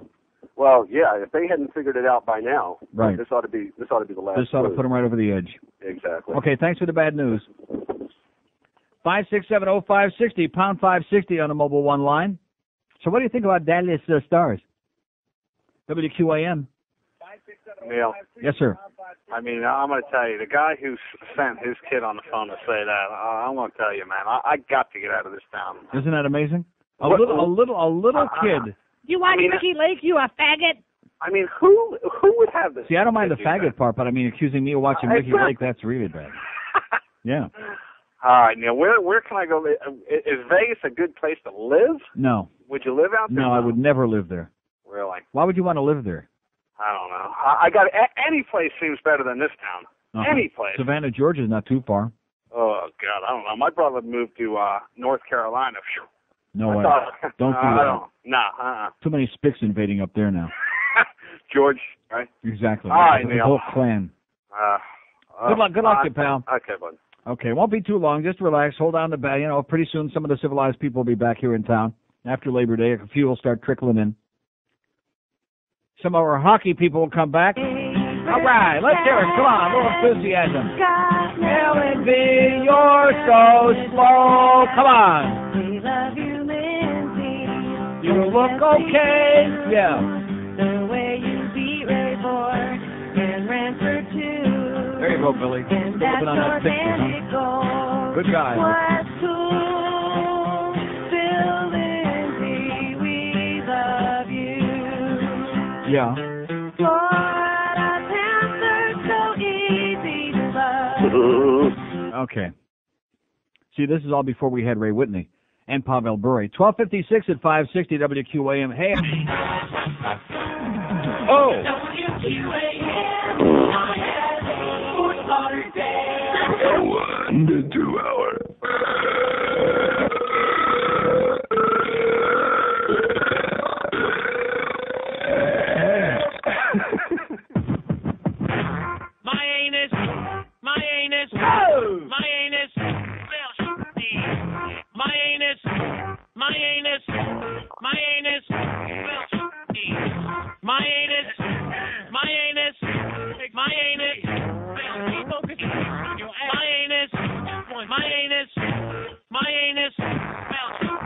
Hi, kids. Y'all like cutting little stinkers? That funny little sound that comes right out your sphincter? Want to copy me and do exactly like I do? Get paid for writing little songs about poo-poo? My brain's all gone. I'm trying to get my groove on, but I can't figure out which Spice Girl I'm going to fart on. And Dr. Dre asked, yo, man, you pass gas? Hell no. Why do I smell ass? Man, you low class. Well, since age 12, it seemed like I always smelled that butt ripping gases and tooting was pretty swell. I got pissed off when I took my jeans off and fought it so hard it turned my underwear backwards like crisscross. And every night I'm like, oh, dinner last. Then fun out my ass faster than a fat bitch who ain't too fast. Smell this, honey. Yo, dude, wait a minute, that's my girl, cuz. I don't give a fuck. God sent me to stink the world up. My anus, my anus, my anus, my anus, my anus, my anus. My English teacher wanted me kicked out back in junior high. Said the problem was something crawled up my ass and died. I shot him in the face with my vapor. The worst happened later when I covered his desk with used toilet paper. Walked in the strip club, my intestines were filled up. Mooned the bartender, took a dump in a tip cup. Went over to a dancer, had her buck in her garter. She lifted her leg up, and I knew she was a farter. 99% of my life I was lied to. I just found out my mom's got more gas than I do. Oh, I told her I'd grow up to be a famous rapper, make a record about strange noises made on the crapper. You know you was dirt when the women rushed to leave. You tried to hold it back, but your butt needed relief. This guy at White Castle said it was pretty cool, but I had to go drop the kids off at the pool. My anus, my anus, my anus, my anus, my anus, my anus smells funky. My anus, my anus, my anus smells funky. God, what a great lunch. I'm so glad I came up with that idea as opposed to that stuff from the place where they're spitting your food. 103 at 560 WQM. Here's a letter that somebody faxed me yesterday that they wrote to the Sun Sentinel, which I didn't get around to yesterday, but it's really great. It's written to Kurt Frank, executive news editor of the Sun Sentinel. It says, Dear Kurt, for the last several months, one of your carriers has been throwing your paper as a courtesy, but this has become a problem. I take the Miami Herald, and a few years ago I made a pact with the devil to read it, and you know how that goes. So if I have to read both papers, that's considered cruel and unusual punishment, which is punishable by 5 to 10 years of having to read both papers 2 times a day. You don't want to have to do that. Also, your paper has deteriorated badly and is now just a mouthpiece for John Henry and his 2-bit baseball team, which wants my tax dollars to buy him a stadium because he's not a very wealthy billionaire. Your paper has deteriorated. I notice now that passing dogs won't pee on the Sun Sentinel, but prefer the Miami Herald so you can see just how badly you've slipped. Please take care of this little matter for me. It'll make my disposal problems a little less painful. I've sensed that you're hell-bent for recycling when that is in vogue, so why not go whole hog and recycle in the printing room and save the public the trouble? Signed, Thomas in Miramar. That's it, Thomas. That's it. Throw it in the old can, man. Get the shredded people in there, okay, before the paper leaves the joint. And do us all a favor, especially with editorials like this one today about how 18-year... I love this. The law rightly regards children under 18 as not emotionally or mentally mature enough to make a fully informed decision about having sex. And people are going, right. Crazy people, man. Crazy, crazy, crazy people running the media in this country. 5670560, pound 560 on the AT&T wireless line. We're doing a little screenless here today, but it looks like we're at the end of the road. Well, I have to digest that great lunch from Atlantic City Subs. I may have to play a little bit of music.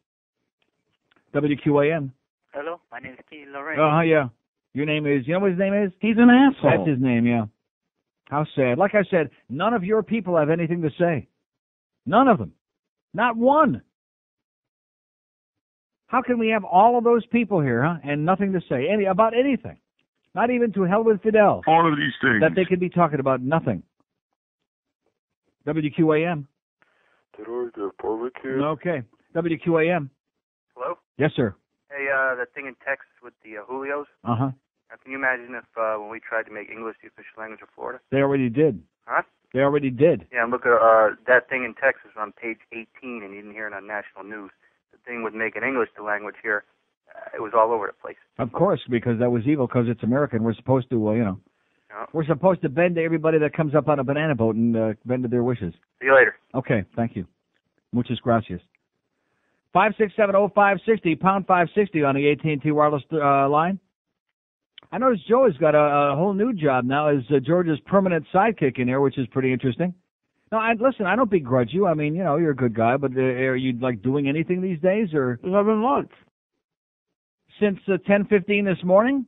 Oh, that was waiting for lunch. Oh, waiting for lunch, eating lunch, then digesting lunch, then getting rid of lunch, and then it's go home. All right, that's my kind of job. Oh!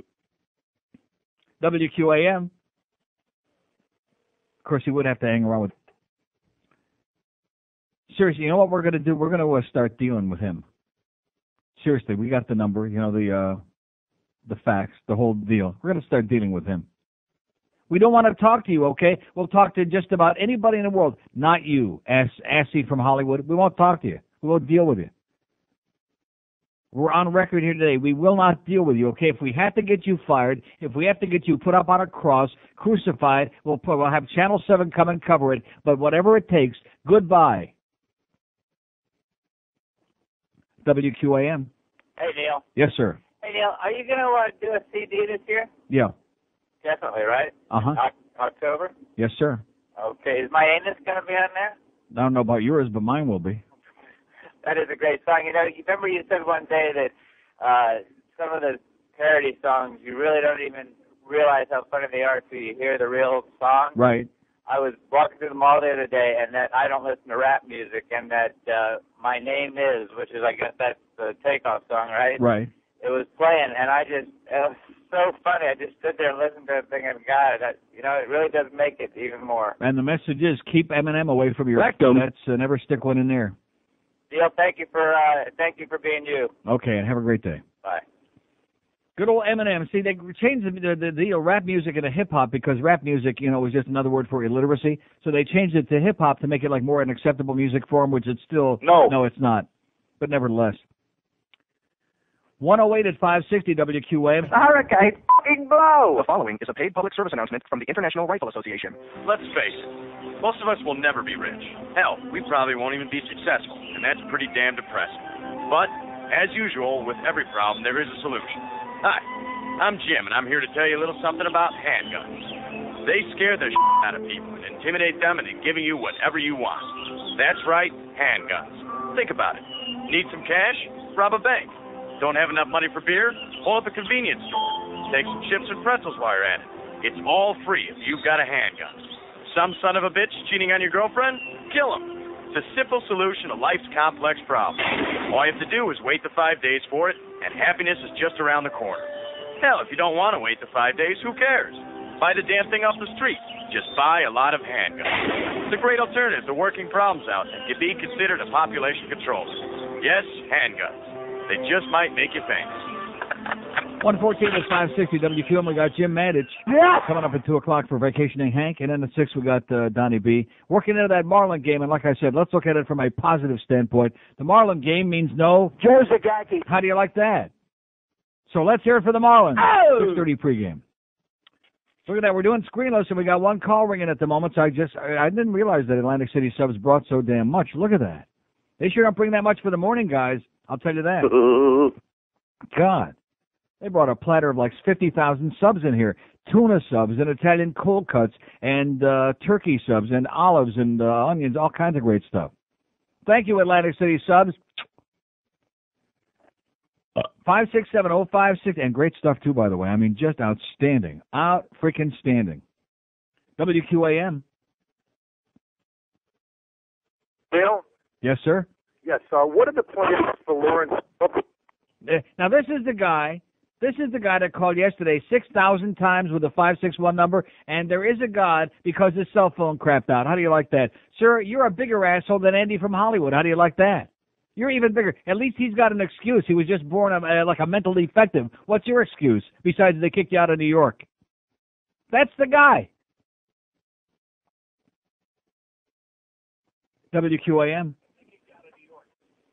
QAM. Hello? Yes, sir. Oh, this is going to be short. Yes. Who the hell? Too stupid to even be able to have a conversation on the phone. Unbelievable. Hey, there you go, Igor. Knock yourself out, man. Good stuff. Great stuff. Igor, he says. I beg your pardon? Al Gore? 5670560, pound 560 on the AT&T line. That was beautiful. So, let me tell you something, pal. If you're too stupid to even be able to have a conversation, to even say what, hello, goodbye, F you, then good luck to us all, okay? Suicide sounds like a real good solution to your problem. WQAM. How hung is well hung? WQAM. Neil. Yes, sir. Hey, I want to touch your genitals. Uh-huh. Touch this. WQAM. Neil. Yes, sir. The first time my 10-year-old son saw Joe Zagacki doing the sports on TV, he called him Monkey Mouth. Uh-huh. That stayed with us, Monkey Mouth Zagacki. That was probably the nicest compliment he's ever been paid, too. Thank you. Even the 10-year-old kids know that Joe Zagacki is a joke, is a clown, is a monkey mouth, a goofball, okay, who does not belong on radio, much less TV. And they wonder why they can't get any numbers on Channel 4 News, and they put his ass on there? Are you people crazy? It's not bad enough we got to look at that thing on what's-her-name's lip all the time. What the hell's her name? I had a block on her now. Hey, neither one of us know her name anymore. And the Barbie doll guy that got with her, I never even knew his name in the first place. Now that's starting to bother me. What is her name? Angela Ray. See, even my old mind is it made a comeback. I had to remove that little thing I got in to block it out. It works, doesn't it? Yeah, it works. I put the toothpick back in now. Okay, what is it again? WQAM. Hey Neil. Yes, sir. My name is Stroke. Hey, can you call me a douche? Stroke this. WQAM. Hello. Hey, Uncle Neil. Yes, sir. Hey, you shouldn't pick on Zagacki. Can't hear you, sir. You're whispering. Oh, sorry about that. Speak up. I said you shouldn't pick on Joe as much because he stuck up for you yesterday. Stuck up for me on what? On his show. Yeah. Yesterday, on the sports show. You know, taking over for Hank. What do I care? He still sucks. He still stuck up for me. Great. He sucks. He doesn't belong on the air. You don't have to mention my name. It's not of any interest to me, sir. He blows. He's not a broadcaster. He's a joke. He's an industry joke. WQAM. Hey, Neil, how are you? Okay, sir. Great. I wanted to ask a question. I've been out of town for a while. Before I left, that caller, that chronic guy, Andy from Hollywood, everyone had said that he had died, and then I heard... That wasn't the right... Unfortunately, sir, that was the good Andy that died, not the evil Andy. Oh, great. So we can keep making fun of him and everything? What is it? We can keep making fun of him and everything. Yeah. Great. Call him up. We'll be giving his number out over the air one of these days very soon if he keeps calling. At work. WQAM, hello. Yeah, I would like to talk to Neil. Speaking, sir. Neil. Yes. How are you today? Okay. Neil, I love your show. And Joe Zagacki sucks. Uh-huh. Joe Zagacki, yeah. Joe Zagacki. Joe Caca, yeah. And? Me pica el culo. Uh-huh. How do you know that? How do we know that was coming, huh? Very limited repertoire, our Hispanic friends here in South Florida. Very limited. Pinga, culo, what else? So what I leave out? Bugaron, maricon, that's about it. That covers all the territory. WQAM. How do you like that? WQAM. Maricon. There you go. WQAM. I love you, Neil. Uh-huh. WQAM. Neil, can we have soup for supper? WQAM. Hello? Yes, sir? Yeah, I want to speak to Neil. Neil? Yes. How you... Go ahead, sir. I'm listening. Oh, I'm sorry. I didn't realize I was... I'm listening to you. The whole world is listening. 50 million people are listening to you right now. Let's hear your best material. You're such a smart person, and you're so witty and everything else. Yeah. Why do you spend so much time wasting it on bringing down other broadcasters? Other what? Other broadcasters. What language are you speaking, sir? English. Could have fooled me. WQAM. Dutch packing. That was good. Good accent. WQAM. Neil, my queen. WQAM. How you doing, Neil? Okay, sir. I wanted to call earlier, but I had to take my little dog to the vet. Yeah. I wanted to call when you asked about is anyone in Florida. You know, I've lived in Miami all my life, and I could give a crap about Dan Marino. Mm-hmm. I'd rather listen to the interview with the sportsman. The spokesman? Yeah, spokesman. Yeah. I didn't hear that, but I can guess what went on. You know. Can I give you a little bit of clue what went on? I want to hear it. For like 2 hours? Yeah. That was a 2-hour blowjob. Yeah. That's great. Okay, good luck to you, pal. Yeah, I bet it was great. Maybe that's why Brian had such a big smile on his face when he got off the elevator. WQAM. Only $50. Now, you hear in the background? That was beautiful. Only $50. One thing when we have little kids that need to be coached, but when we got adults that need to be coached, that's especially good. Very good, sir. Try it again, okay? Read my lips. My name is, fill in the... WQAM. Have you ever seen... WQAM. God, thank God school starts next week, Neil. Exactly. These are all adults. When are they going back to school? Hey, Neil, I wanted to call you yesterday. I got a quick story about American Airlines. I got the best one yet, though. Give me a chance to tell you this, okay? Mm-hmm. Okay, after they kept us waiting in the terminal for 2 hours because, you know, there was mechanical problems with the plane, here comes the best one yet. They finally let us board the plane. Once we're sitting in our seats, I was reading a magazine, whatever, the pilot comes on the intercom and says we're going to be delayed probably another 45 minutes because he's not satisfied with the way that mechanic signed off, you know, the paper that the plane can take off. With an X, you mean, yeah. He said he wasn't satisfied with his picture.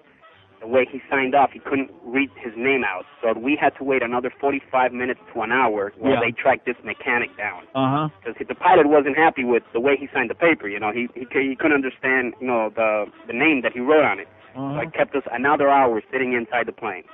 Yeah. You can find one that tops that. Yeah. Okay, that's my story. Okay, thank you. I think that was that good. Did you? Did you think that was very good? It was pretty weak. No. No, not too good. That was yesterday, by the way, that we ripped American Airlines for 4 hours. And then yesterday we had a lot of American Airlines employees who called who were very honest and said they hated their employer and that they sucked, which was true. And then we had a couple of people. See, it's very good. I think it's great. I've said this before. I'll say it again. It's great to be a professional faggot, you know, because it gives them an outlet. Because every time you say something that pisses them off, oh, you damn faggot, and it's great. Something to fall back on, so to speak. You know what I mean? Yeah, that, which they probably have a lot of practice. And we had a couple of those yesterday, including the little cluster fork we had from those people on the one line there. Yeah, sitting around grabbing it or reaching for it. WQAM. Yo, Neil. Yes, sir. How you doing? All right. All right? All right. Hey, man, I'm one of your biggest fans. All right. Yeah. All right. I want to say that. All right. You're just a big pato. Big what? I didn't get it. Pato. Which is? Duck. Which is? Pajarito. Right. Yeah. And? Nothing. We all knew that. So what is the point? Is that all they know? Is that all you people know is eating horse meat and beans and pajarito and maricon? I mean, I'd be embarrassed if I were you. No wonder you're so defensive. I'm not. WQAM. George, I want some psilocybin mushrooms. You want to run that by me again? No, mushrooms. Yeah. WQAM. WQAM. Yeah, speak to Neil. Speaking. This is Right Winger Bible Bob. WQAM. Hello, Neil. Yes, sir. Hey, Neil, don't be a jabroni. Eat WQAM. Neil. Yes, sir. You know, that guy earlier sounded like a cut to me. My little dog's in the hospital. Sounded like a little cut, you know? Don't you have a little dog? A little what? Don't you have a little dog? Yeah. Yeah, it just sounded like a little shot. Cut he was trying to throw. Hey, whatever happened to that horse-faced Michelle Gillen? Remember her? She's still horse-facing on Channel 4, along with Joe Zagacki, where all the losers go. Channel 4. Let me tell you, wasn't she the one that got canned from NBC Network? Yes. For blowing up a Chevy or something like that? Yes. Yeah. GM. All right, Neil. Nothing else to say. Okay, have a great day, sir. All right. All right. Boy, I'll tell you, you people are so goddamn boring, I'm ready for a nap right now. Man, even on the lightning round, even on a 3.5, 4-hour lightning round, these people are so coma-inducing. And my favorite ones are the ones that think that they're really clever. They really got it all right. And you hear, you know, take that big breath. And just when they think they're going to get it on, it's that dial tone kicks in, you know? Yeah, that sound. Of course, maybe it's a lot of fun going to a dial tone. Ought to try it sometime. Let's see. Not bad. Not too bad. I enjoyed it. Oh, there's Mariah Scary. One with the one gigantic breast. Maybe Luis Miguel ran off with the other one. That could have been it. 125 at 560 WQM, and you look. Why are you airing shit like this? I got the fever for the flavor of shingles. I got the fever. New low-fat shingles, now with a third less polydisaturated monoglutamate than that crap we were trying to sell you a few months ago. In fact, I can't even believe the FDA let us get away with all the unwholesome artery-clogging crap we're loading into our potato pussies. New low-fat shingles, lower in fat, higher in salt. Consumer warning: some ingredients may erode the colon, small intestine, lower abdominal wall, and are not biodegradable. All human waste matter resulting from consumption of this product must be disposed of using industrial-grade steel biohazard drums. Shingless potato chips are manufactured on the planet Krypton and are not recommended for humans. 1:30 at 560 WQAM.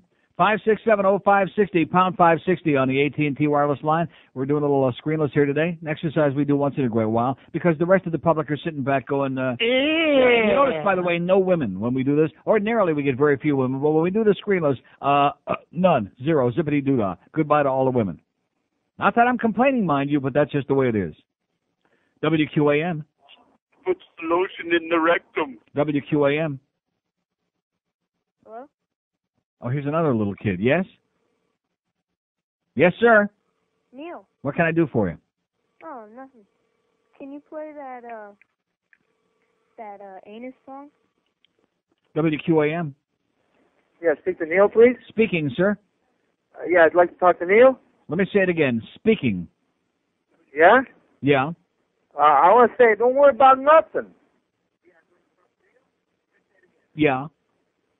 And what I said, get out of here. Don't worry about nothing. WQAM. Joe Zagacki sucks, and he has a monkey face. Okay. WQAM. Joe Zagacki's better. WQAM. I'm not a 2-year-old, you faggot. WQAM. Okay. WQAM. Joe Zagacki's better. Hello. WQAM. How about turning the radio down? We'll be good.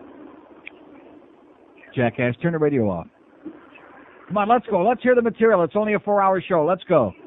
Too late. WQAM. WQAM. Hey, Neil, how you doing? Okay, sir. I just can't wait for Mandis to come on, too. Were you fudge packing? WQAM. Hey, Neil, how you doing? Okay.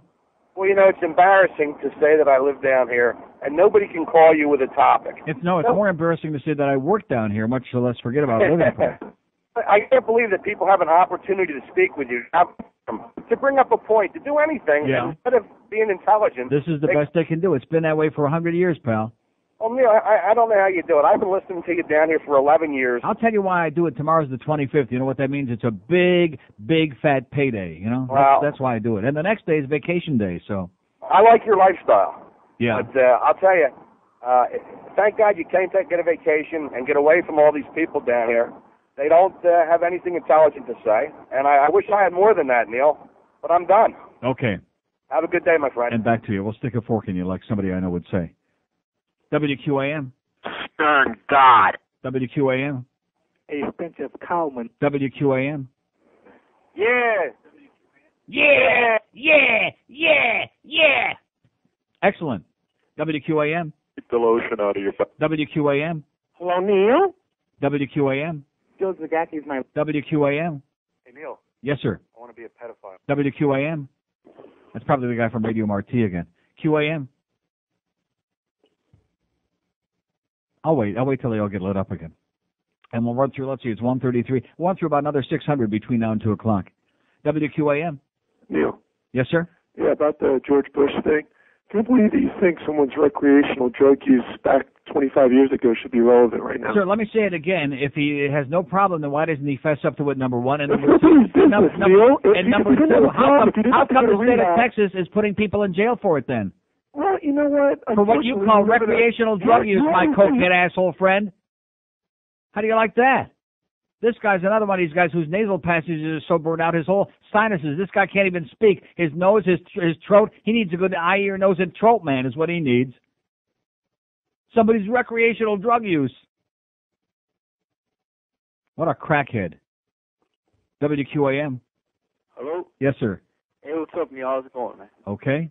Hey, so how about those WQAM. Neil? Yes, sir. You are the best. And I don't want you to leave anymore because something... WQAM. Hi, Neil. How... WQAM. Your penis ain't so... WQAM. Neil, I can't believe how do you put up with this? What do you mean by that? It's already 25 till 2. I've had tons of calls here today, man.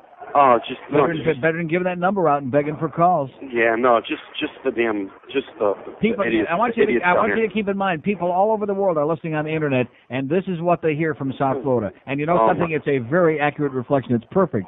I'm embarrassed to live here, Neil. And me too. And you're a douchebag. And see ya. WQAM. WQAM. Hello? Yes, sir? Neil, Let me say it again. Yes? Neil! WQAM. Neil! WQAM. Your mother's a whore. WQAM. Neil. Yes, sir? Good afternoon, sir. And Bellagio bound tomorrow. Cannot wait. And I want to thank you for actually lighting that fuse in my brain to get out there. Excellent. You'll have a wonderful time. Question for you. Apart from Le Cirque du Soleil, the old show, any reason to leave that resort? What do you mean by that? I mean, what else is there to see? I had never been to Vegas before. Well, you don't want to stay in one place. I mean, when you get out there, you'll see that you'll see all these lights and glitzy places, and you want to see them all. The MGM and New York, and Caesars, and all of these things. You want to see it all. So just wander and see the sights. Don't just lock yourself in there in one joint. That's a bad idea. I will follow your advice to the T. Thank you, sir. Have a great time. Yep. Plunge your lungs out. WQAM. I managed to blow it out. WQAM. WQAM. It's a lie. I'm not a nut. WQAM. Hey, Neil. Yes, sir. How dumb are people that they think recreational or normal drug use isn't relevant for a guy that's trying to be president? How dumb is this town? Who's putting people in jail right now for doing the same thing? Right. I mean, like, this guy with the dumbest talent I think I've ever heard about in my life. Yeah. I just moved here, and I think it was a bad decision. Where did you come from? Good old Baltimore, Maryland. And you came here? You must be out of your mind, man. For a job, but I'm thinking it was a badass decision. You know Very bad. The worst decision you ever made. This is the end of. This is the armpit of the universe. I'm learning that, and it's stupid. This is the sump pump of the whatever. Whatever. But you're the best, man. Just started listening to you, and I get a good kick out of it, man. Take it easy. All right. See ya. Bye-bye. Yeah, he'll be blowing his brains out in about 6 months. We'll be reading about him in the newspapers. WQAM. Neil, the only thing worse than WQAM. Neil. Yes, sir. How you doing? Listen, first of all, I'm a sports nerd. Number 2, I'm a Schwarzer. Yeah. Number 3, that goes hand in hand, doesn't it? Number 3, I'm Hispanic. Yeah. Number 4, I'm a Christian, but I believe in a personal relationship. I don't go Bible thumping. Personal relationship with what? With God. With what? With God. Oh, you mean? Neil, God. Yeah. Yeah. Number 2, I believe in leaving people alone. That's what you always preach on your shows. Just That's leave right. people Just alone. leave people the hell alone. A good idea. And my thing about Ebonics is, my children, I got 4 children, and they're in the school system, quote-unquote, black school system. Mm-hmm. And I've got a problem with how they speak, so I'm always on their backs about, speaking English to get a job. And I watched this Dateline show talking about, I think about a couple of months ago, talking about speaking white. And a lot of the kids were talking about that they figure if they speak English, that they're acting white, and if they excel in school, that they're acting white, and they don't want to do that in front of their friends. So what I did was I called all my kids in the room to make them watch the show. Yeah. And I think it paid off. I really do. Well, tell them you'd be beating the crap out of them if they don't start speaking proper. And I really think the reason people, Christian, atheists, whatever, listen to your show, it's because you are entertaining. Yes, and that's what it's all about. I mean, they can call you whatever you want. I don't give a crap. As long as the check clears, I couldn't care less. I hear you. And God bless you, sir. Thank you. And have a great day. Okay, there's 3 Deep, which is Josh Farrow from Young and the Horny pretending to be a singer, flashing his shirt off, and Nick, or Matt. What was his name on the show? No, he's Nick. That was Matt. Whatever it is. See, that's what happens when you don't keep up with your favorite soap operas for a while. What are you on? Drugs. I'm on much. Well, it's too late. You got into a Colgate spot. Now, I just had that. Why? Did you want to see it? No, I had never seen it. Yes, you had. I have? We're right here in this room months ago. They showed it. Oh, here it is again. No, it isn't. This is some other bogus spot. Okay, can I do this spot, please? No. 21 before 2 at 560 WQM. Holly. Spread 'em and say cheese. All right.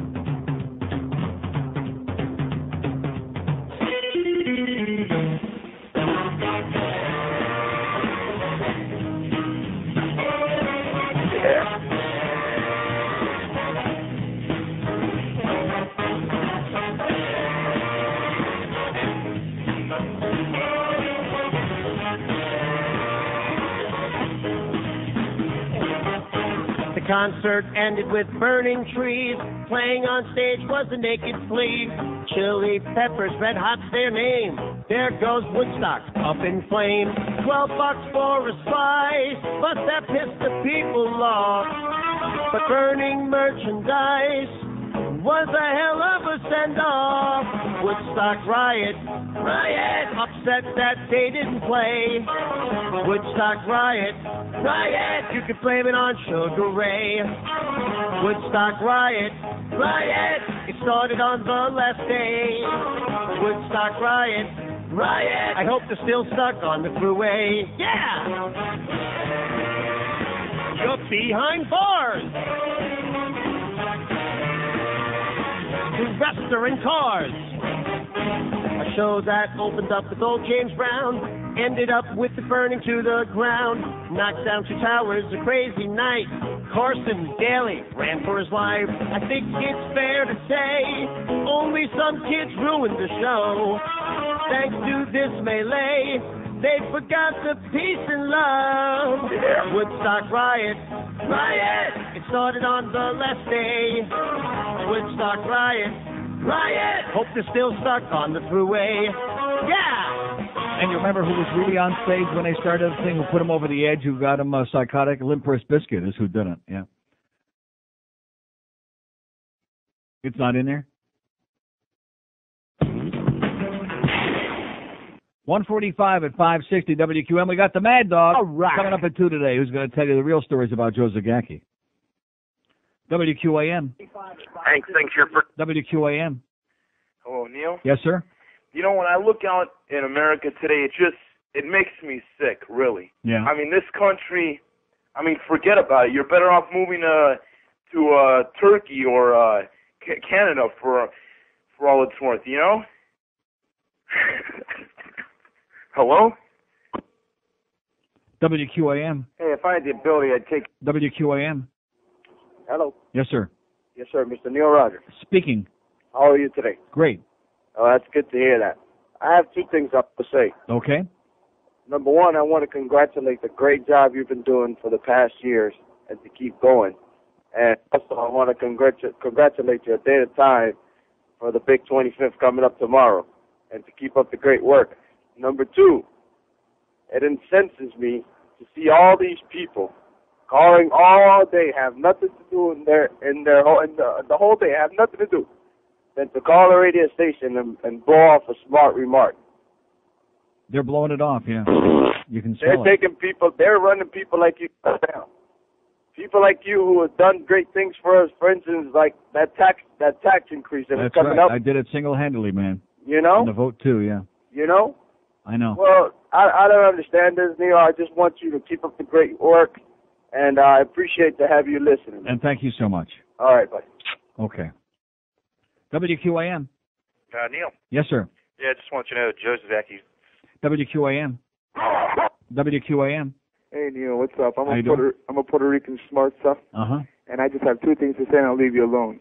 1, my Mustang can beat your Corvette. And 2... WQAM. Marty Goon. WQAM. Neil, thank God for you, man. Mm-hmm. Thanks to you, my wife and I are finally going to take a trip. Great. You know any good places to eat in Hialeah? Don't take American Airlines there, I'll tell you that. We're going to Hialeah, baby. I'd take Delta. Okay. WQAM. Neil. Yes, sir. I was in upstate New York on vacation about 2 weeks ago. And in the middle of the night, I was just flipping around the AM dial, just for the hell of it, listening to some French Canadian stuff, and then I hear Chris Moore in the middle, at 11:30 at night. He's on the fan. Moron. Oh, he's got people calling, talking about, what's his name, Goldstein. Somebody called about that in New York. Something about him doing games and how he sounded like a mouse. So he's got press in New York about being a mouse now. Geldy, they're talking about him sounding like a mouse to his good friend. Yeah, on the fan. His good backstabbing buddy Chris Moron on the fan where they don't even have any idea who Geldy is, and he's ripping him on there. That's nice. Please get Kaplan of New York. Okay, have a great day, pal. WQAM. Joey Reynolds rule. WQAM. Please get Kaplan of New York. WQAM. It is. It's WQAM. Yeah. What is it? Couldn't hear. Did you hear what it was? I think he said anti-M. Anti-M? From Wizard of Oz.